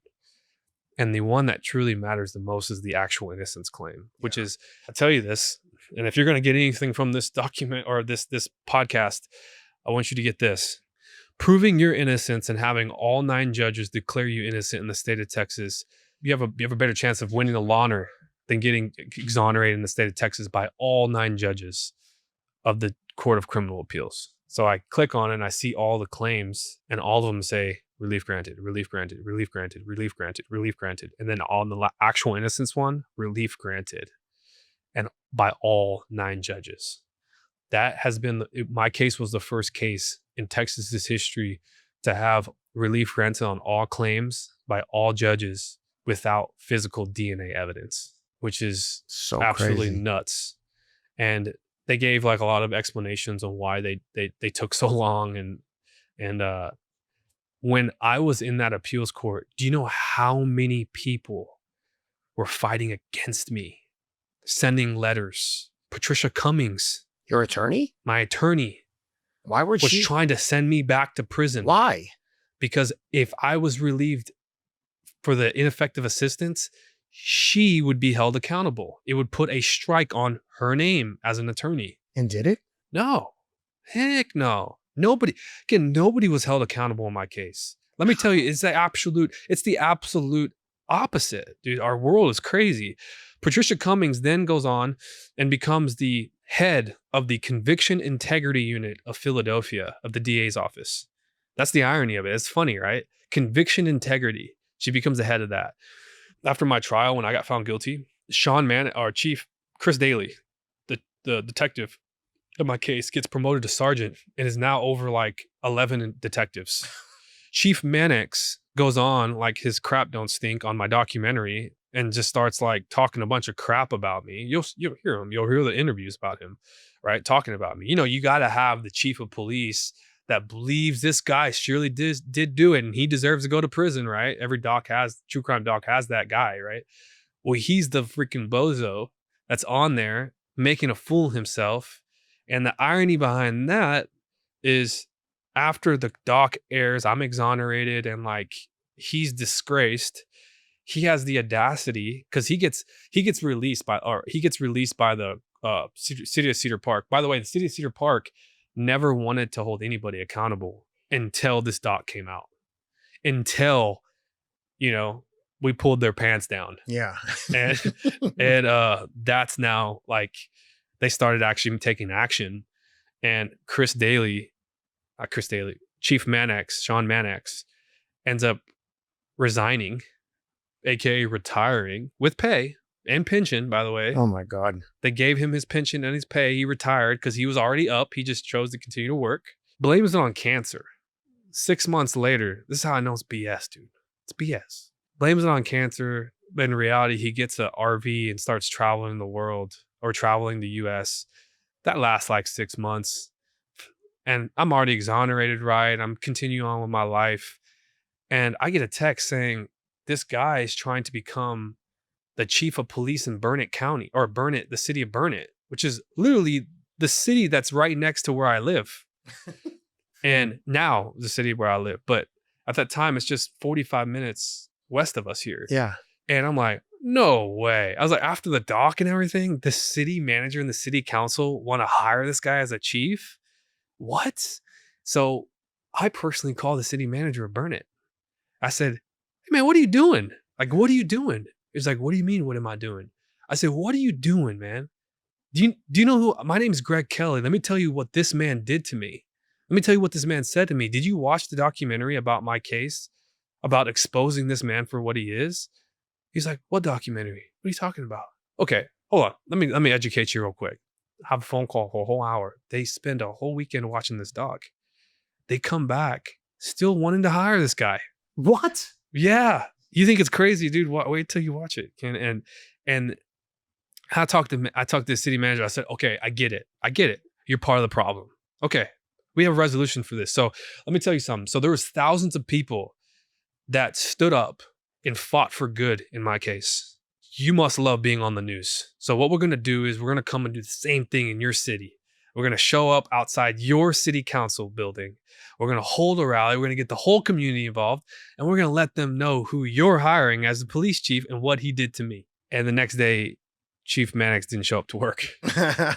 And holy shit, man. What a crazy system. I don't know, man. It's crazy, man. Like, it's just greed, sin. I don't even know what they were greedy about. I don't know. I mean, man, aside from getting a conviction, but it's not like. Well, no, like they're kind of like stupid. I mean, I don't know what it. When it came to Chris Daly, there's a lot of times where I've tried to find explanations of why he did what he did and why he decided to lead the investigation the way he did.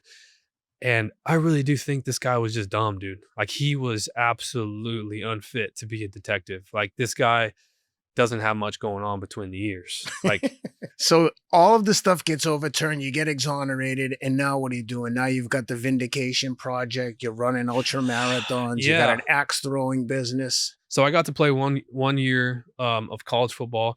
So remember that defensive coordinator, that recruiter at UTSA, who decided to stay with me till the very end? Well, I had made it on at UT as a walk-on. But the funny thing about I don't say it's funny because it pisses me off still. I get exonerated right before COVID. Yeah. Like November 2019. I get married January of 2020. Thank God we got to have our marriage.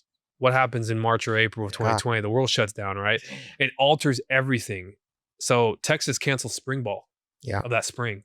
UT. Well, UT. And I had tried out because I got accepted at UT. While I was out waiting for the decision, I had taken classes at ACC, which is a community college here in Austin. And I got my GPA up to pretty close to like a 3.8. Yeah. And I applied for UT. I had been exonerated. So I got a kick-ass freaking exception paper that I can write about. Because one of the questions on the application to get into the university was explain about how you got through a hardship in your life. and I was like, let's do Jackpot. I wrote a whole paper about it, and like I got a call from like the dean personally saying would be honored for you to come and be a part of our university. Amazing, thank you. And I go, and my first semester I try out for the football team. I end up making it, but I end up not making it because they canceled spring ball and they weren't taking any walk-ons.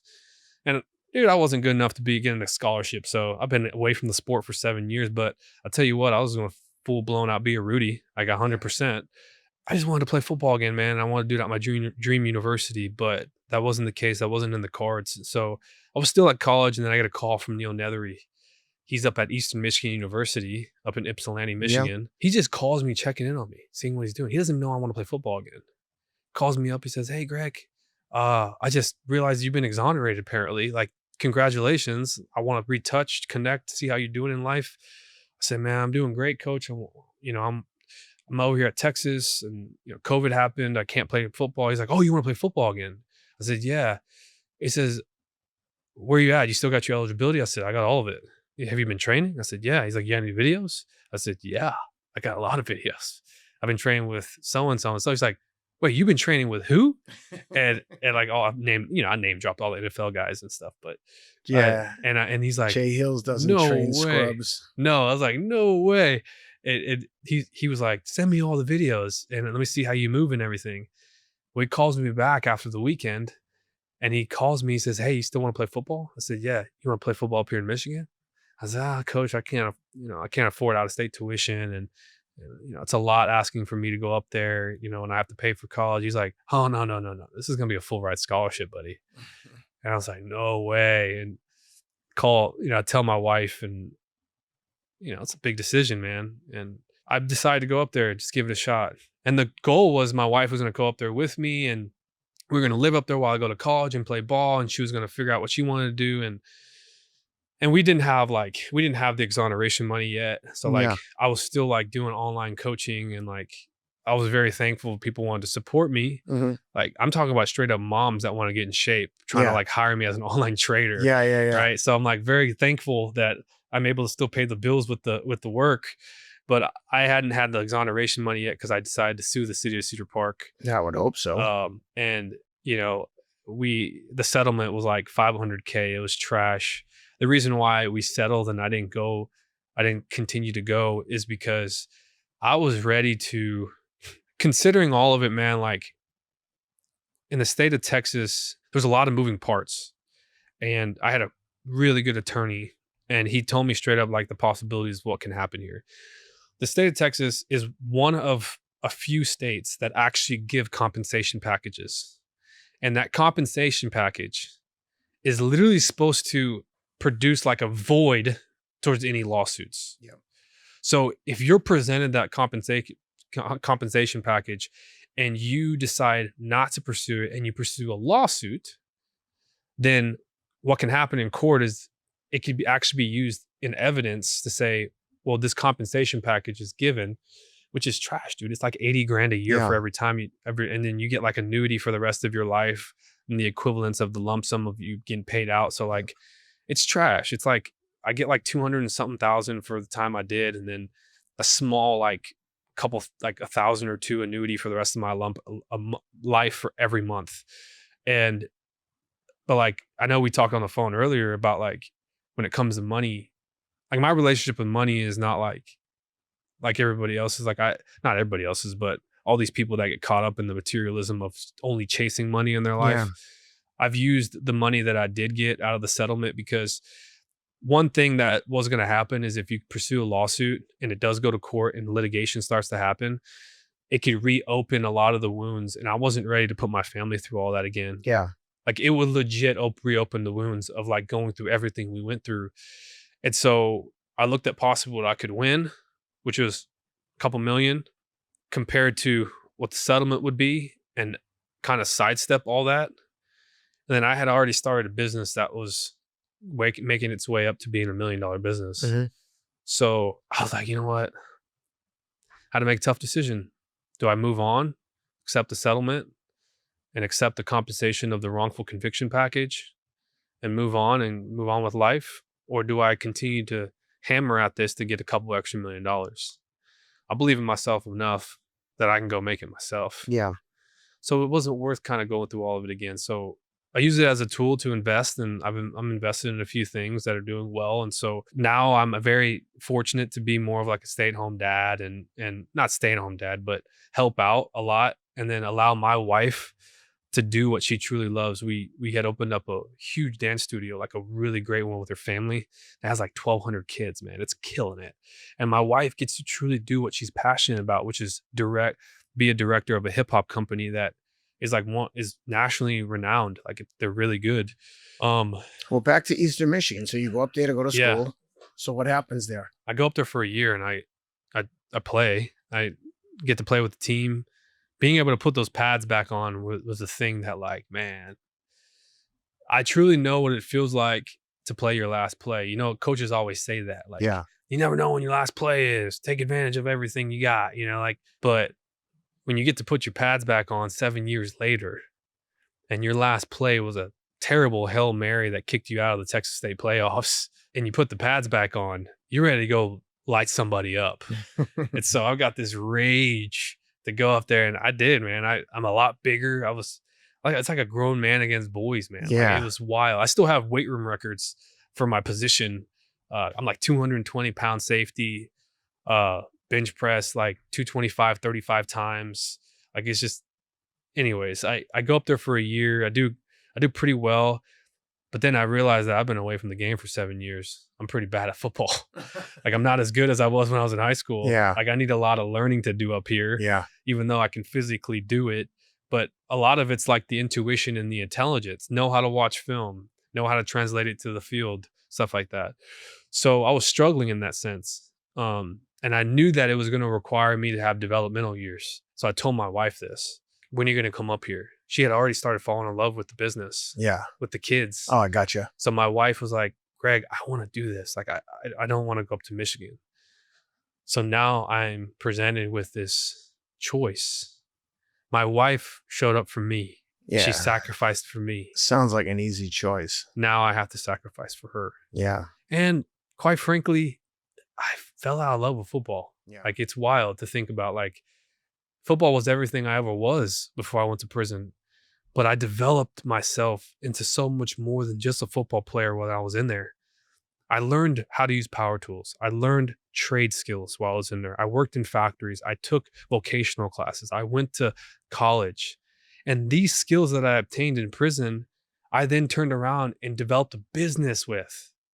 So anybody that's watching out there, the circumstances you're going through in life, even though it looks like crap, there's still so much to learn if you choose to continue to learn and continue to put your best foot forward, considering the circumstances. Yeah. Well, that sounds like a good place to wrap, because I could talk to you forever about all the nuances of everything that's happened to you. But the fact that you were able to withstand that trauma, mental torture, not just mental, but physical, is crazy. This is one of the greatest comeback stories I've ever heard, or a story of overcoming adversity and difficulty.